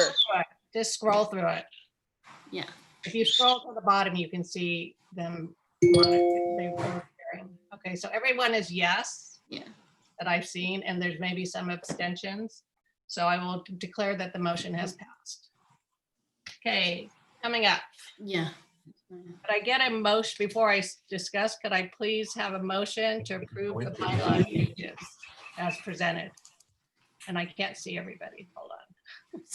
What was Who that? would like to make a motion? Just unmute yourself if you would like to make the motion to approve the bylaw changes as presented, and then I'll explain them.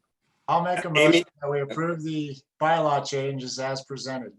Okay, Brad, second. Motion, and who's second? Joni. Joni? Who made the second? Yeah. Joni Kirschenbaum. Thank you.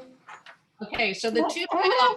Amy, I thought that was to approve the budget. Are you saying that? No, we already did that. The motion passed. We have 85 proxies plus almost, with the exception of abstentions, every vote that came in on the chat was yes. So the motion passed. Okay, we have two bylaw changes. One of them is to split the VP of Judaism and Action position into two VP positions, one called VP of Ritual and the other one called VP of Tikkun Olam. As you may have noticed when Evan gave his report, there is a huge amount of committees that were all thrown under his position.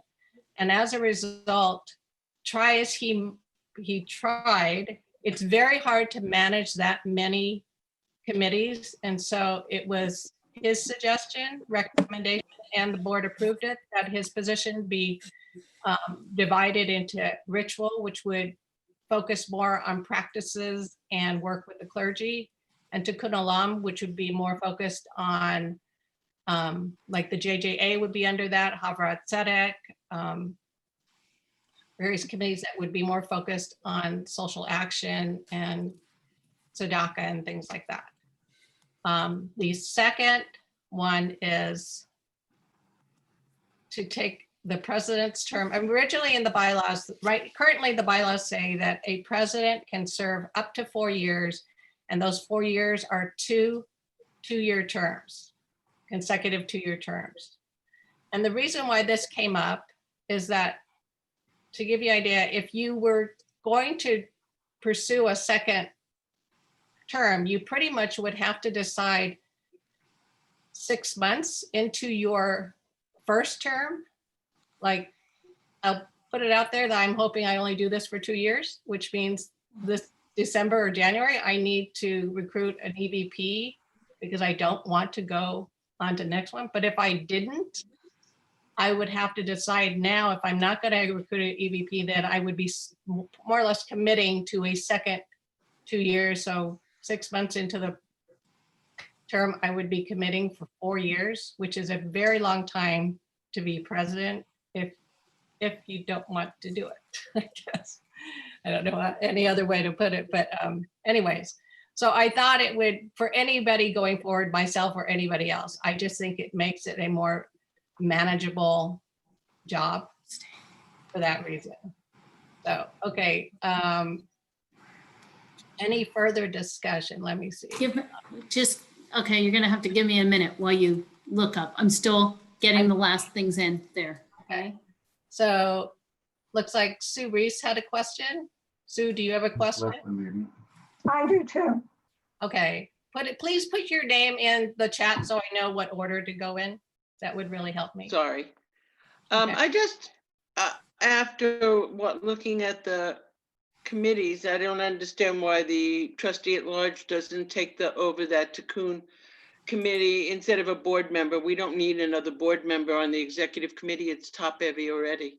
It makes too many decisions without any input from us, and it makes it too top heavy.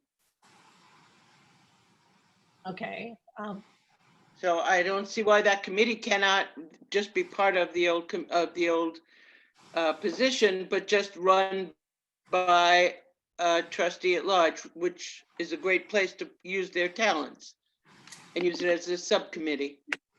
Okay, I'm noting your comment. I will tell you that I understand your concern because I was looking at the board like 5 years ago and it was a very different composition. And I asked myself personally, how did this happen? A lot of it has to do, I honestly think, is because our financial situation has been extremely tight ever since 2008, in particular, since the crash. And as a result, staffing is not what it should be for an organization our size. And that has turned into something that VPs are doing jobs like, for instance, what Merit is doing is almost like a full-time marketing communications position, but she's doing it as a volunteer on the board.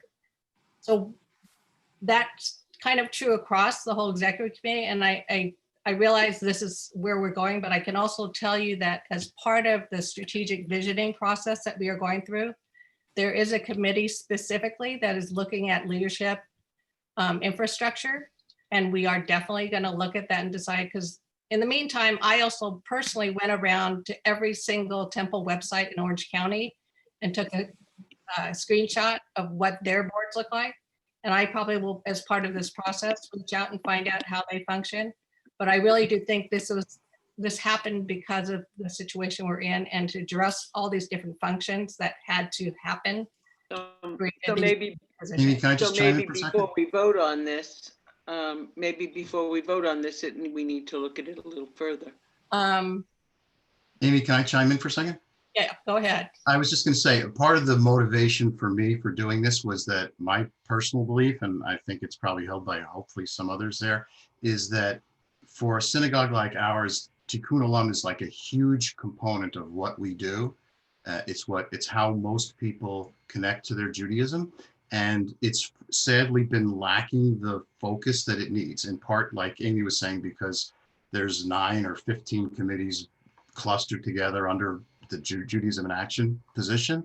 And like what somebody had mentioned earlier today, that Havrat Tzedek was lacking some leadership, in part because Jody took a much more important position of being VP of Finance, and there wasn't anybody to take over that committee. It kind of got lost in the shuffle, and something like Tikkun Olam for a Jewish organization should never get lost in the shuffle. It needs to have a very prominent place.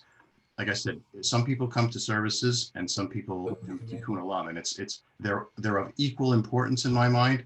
And so it needs to have a very high priority position within the synagogue. So that was my motivation for it. Okay, I see Jennifer, you have a point of clarification. My husband, who is sitting right there off camera, actually has a question. Okay. The president, we think we heard you say the president has a 2-year term with the option of a second 2-year term, correct? Currently, yes. But 6 months into their 2-year term, they have to decide if they want year 3 and 4. Is that pretty much? Okay, to give you an example from my example, like I like to do this for 2 years, mark my words. And in order to do that, by next year's slate, I have to pick an EVP, or I have to recruit, or somebody has to get an EVP so that that person can shadow me so that I can roll off the board at the end of 2 years.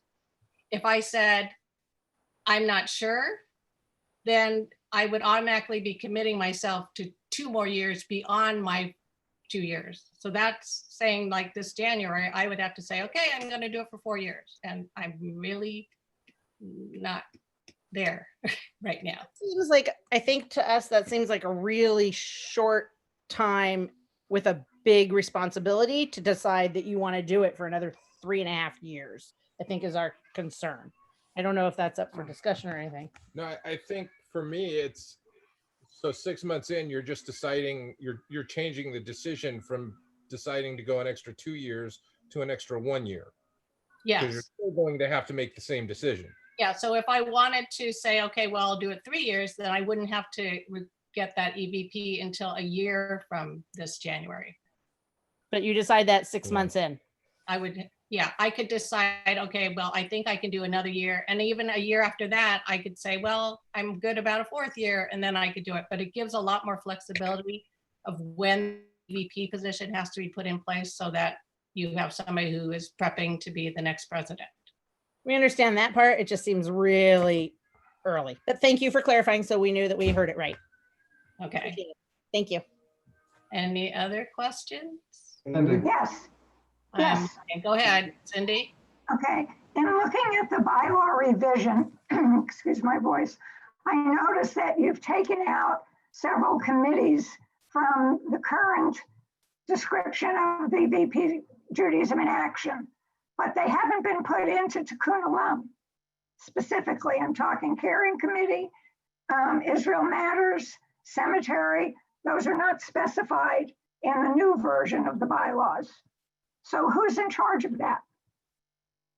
Those would be, I can tell you that right now, I purposely do not want to load down bylaws with a lot of committee specifically, because that makes it difficult when you want to add or delete committees, if you have to go through a bylaw change and get congregational. So it is enough to have these committees report to these vice presidents without having to go through bylaws to have that happen.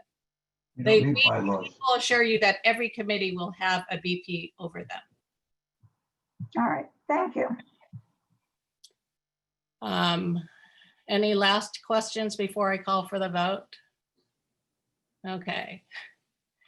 Again, same procedure, 1 vote per household. Wait, excuse me, I thought I had put my name down there that I had.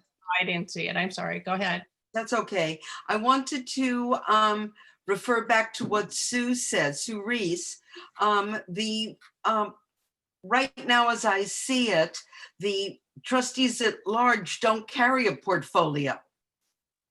And they will volunteer when we do that matching process once they're on the board. We ask that each trustee align themselves with the VP. And so what, okay. Yeah, we currently don't have assigned, we prefer, because the mix of trustees can vary so much, that we allow them to decide what their interest is. And that in essence creates a pipeline, because if you have trustees that align themselves with certain VPs, in my biggest hopes that they someday will fill those VP positions by shadowing that person. Does that make sense? Yes, but it makes it less easy for us to know who to hold responsible, not who to hold responsible, who to go to when we need help. Oh, we'll have that. We will be happy to share that information with you. This is by no means a secret that we keep to ourselves. So when that assignment has been made, reach out and I'll be happy to match you up with who you need to speak to. Okay.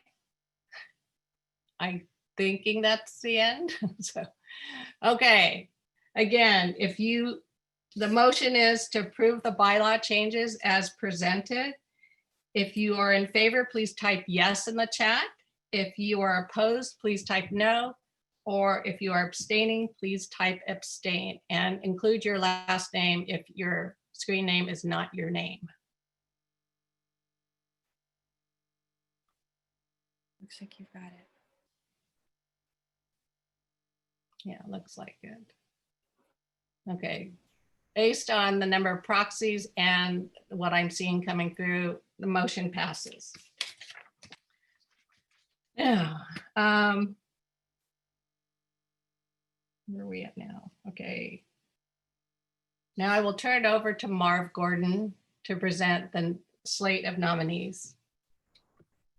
Okay, thank you. And then we will be displaying the bios of the future board members while I'm talking. Yes. Okay, so first I want to thank the committee members, Linda Kirsch, Charlene Zuckerman, Helen Porat, and there's Molly Lazarus and Brad Shapiro from the board. Just to give you an idea, while you're looking at the different board members, and what you will see, and we sent out was also bios, so at least you have an idea of who these people are, who's on your board, and also, since you can't see them too much now, what they look like. So let me go through a little bit of the process here. Again, board is 2-year terms. So what we're doing is looking at either positions that are open, and in some cases, board members who are moving from one position to another, most common being from a trustee at large to a VP position. The way we go about it is we start with the trustees on, who would like to move, what are their thoughts. We also then look for different candidates. We go through the current board member list and they fill out it's a trustee talent audit, which gives us an idea of a little of their history, who they are. We look at applications. We also look at that, remember, the emerging leaders. So we look at people who've attended. There's also some of them who have actually submitted emerging leaders talent audits. And we try to find out whether, again, the emerging leaders would like to emerge. We look at the applications, we look at verbal recommendations, we then do interviews, we discuss with the temple leadership, the clergy, and again, continue to look at everyone. And then what we also did is we looked at something that Amy put together called a board talent assessment. It's really taking the talent audits, putting it into a spreadsheet so we get an idea of what are the interests and the experience of the current board members. And we did come to a conclusion, which is we really thought that there weren't a lot of people interested in finances on the board. We felt that's something we need to look for is more people with financial experience, business experience. We of course balanced new blood on the board versus experience on the board. So we have a nice balance there. And that's interesting. The third thing we look for, which is something you just heard about, which is change, but change agents, the people who can lead the change. And again, it's not always easy to raise your hand and say, I don't entirely disagree or don't entirely agree, or I disagree enough that I think we should do it differently. We're looking at the people who will really think about change because we know that when we get back to quote normal, that normal is not going to be the same normal as it was probably 6 months ago. So once we go through this discussion, we then present it to the board for their approval. And then once we're sure we have approval of the board, we create this document, which was sent out, which will give you the idea of all the board members. Remembering that not all the people you see here are actually up for re-election. Some are serving their second term. But I thought it's good that at least you get an idea of the talent that will be on your board. And I think what you're going to be very impressed with is it is a really very, very talented group. So with that, I think it would go in order of, I will make a motion. In fact, I'll make it now, a motion to accept the slate as presented. And then as soon as we get through these, I'm sure you're reading very fast, we can then go to entertaining a second and then get into a discussion and then a vote. So we should be close to the end. Yeah, we're almost there. Yeah.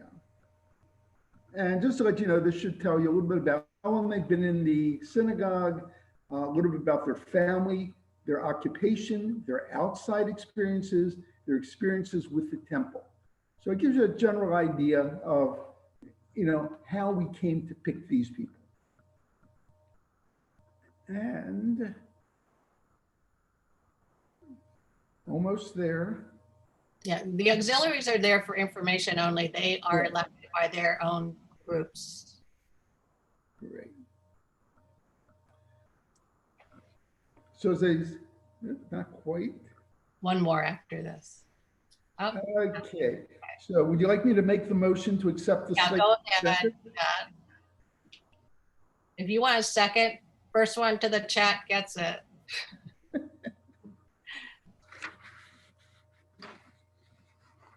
Can I call for a second? Okay, I'm going to call on Merritt since she's raising her hand. I can't. I was hoping somebody might jump in. Okay, never mind. Again, all those. Oh, is there any more discussion? Any questions? No question. I don't see any in the chat. Okay. Again, the instructions are 1 per household. Vote. If you vote to accept the slate as presented, yes in the chat for accepting it, no for opposing it, and abstentions. Go ahead and vote.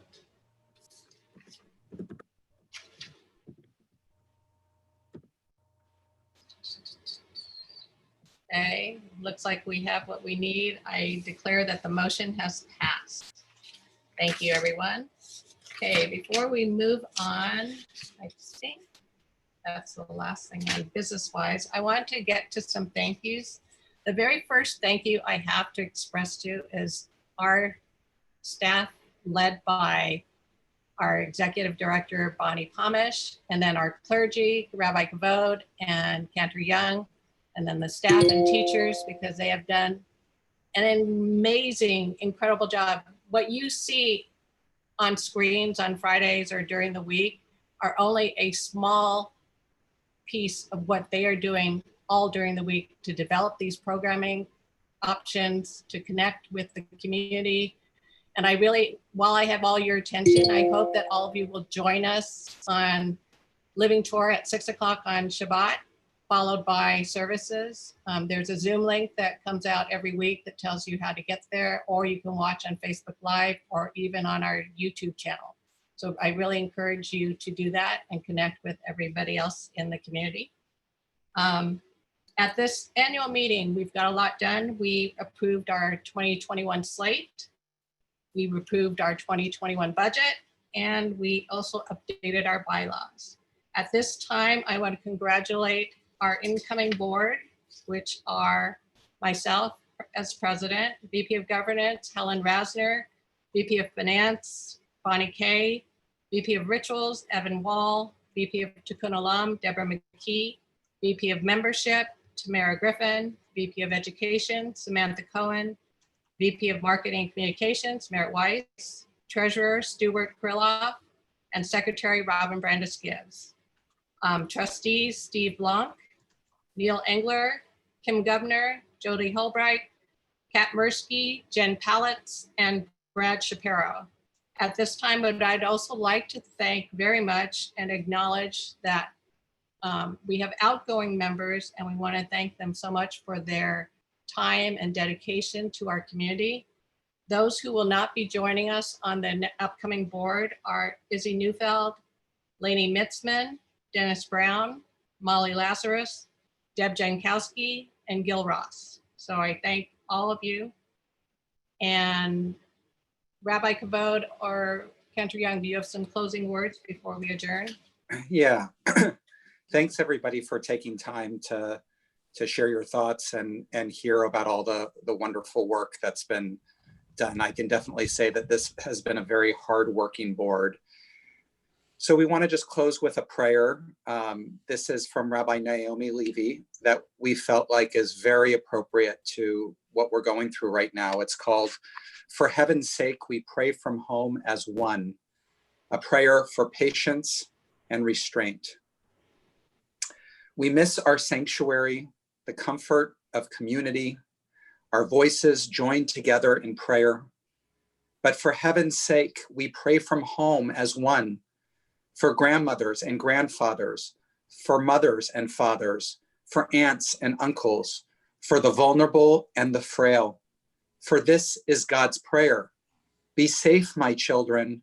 Your touch, your hug, your breath, your song can cost lives right now.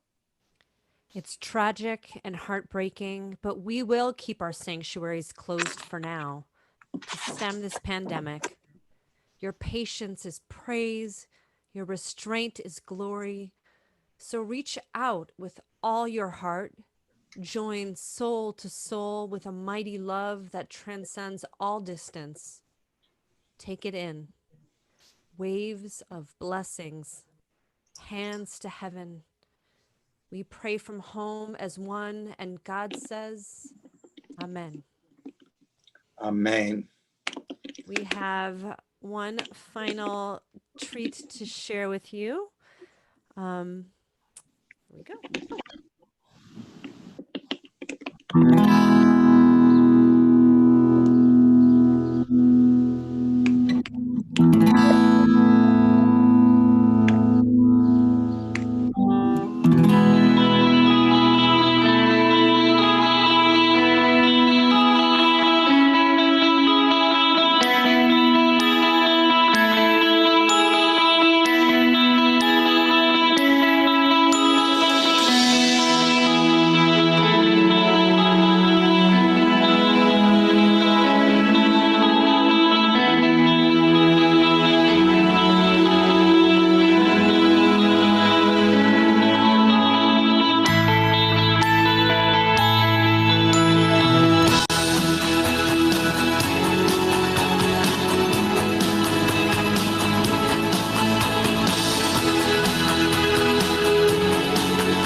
Thank you, Natalie. I want you to know that Natalie has really upped her technology skills during this pandemic, and she produced that gorgeous video that was just shared with you.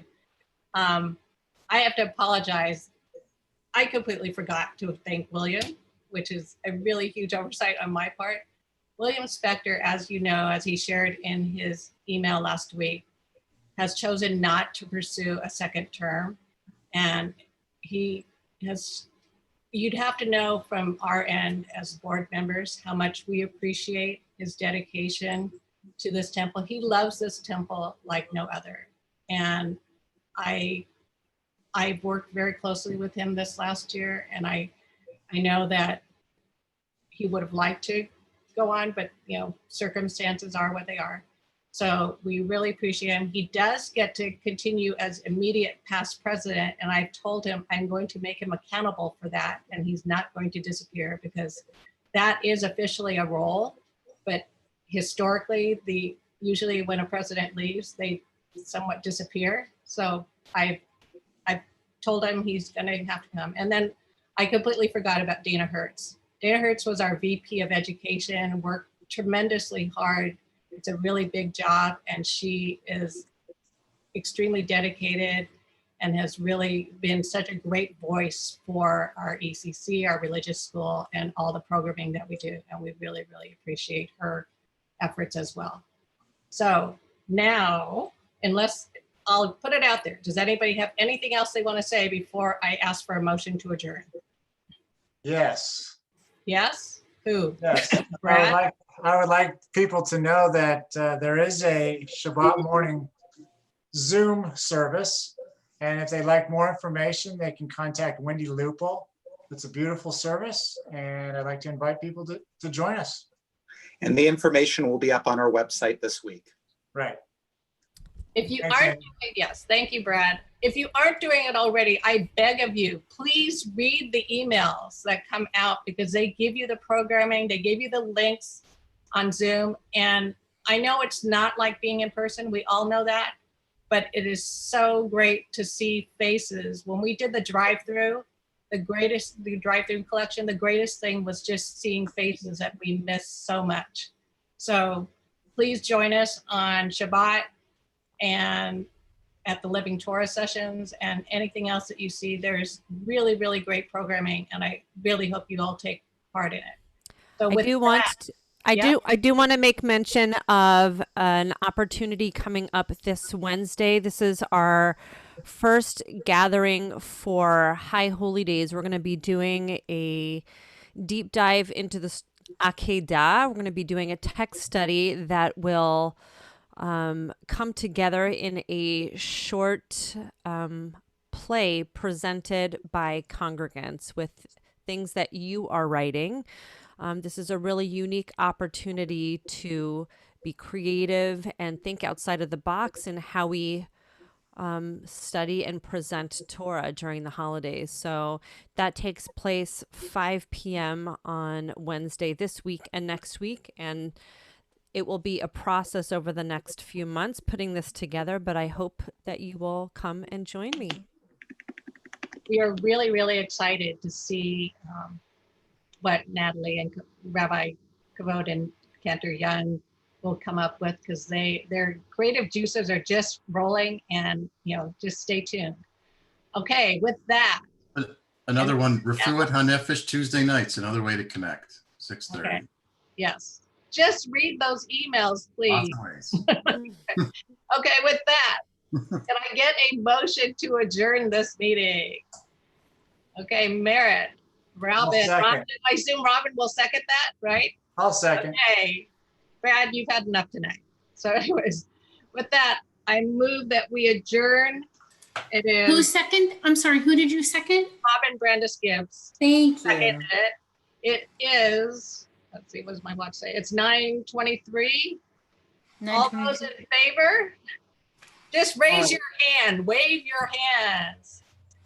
All those opposed, is there anybody who wants to continue this meeting? Motion passes. Thank you, everyone. Thank you so much for coming. This is a great meeting, and I really appreciate all of you showing up in your little boxes. Thank you, Amy. Thank you, everybody. Thank you. Good night. Good night. Bye. Thank you, everyone.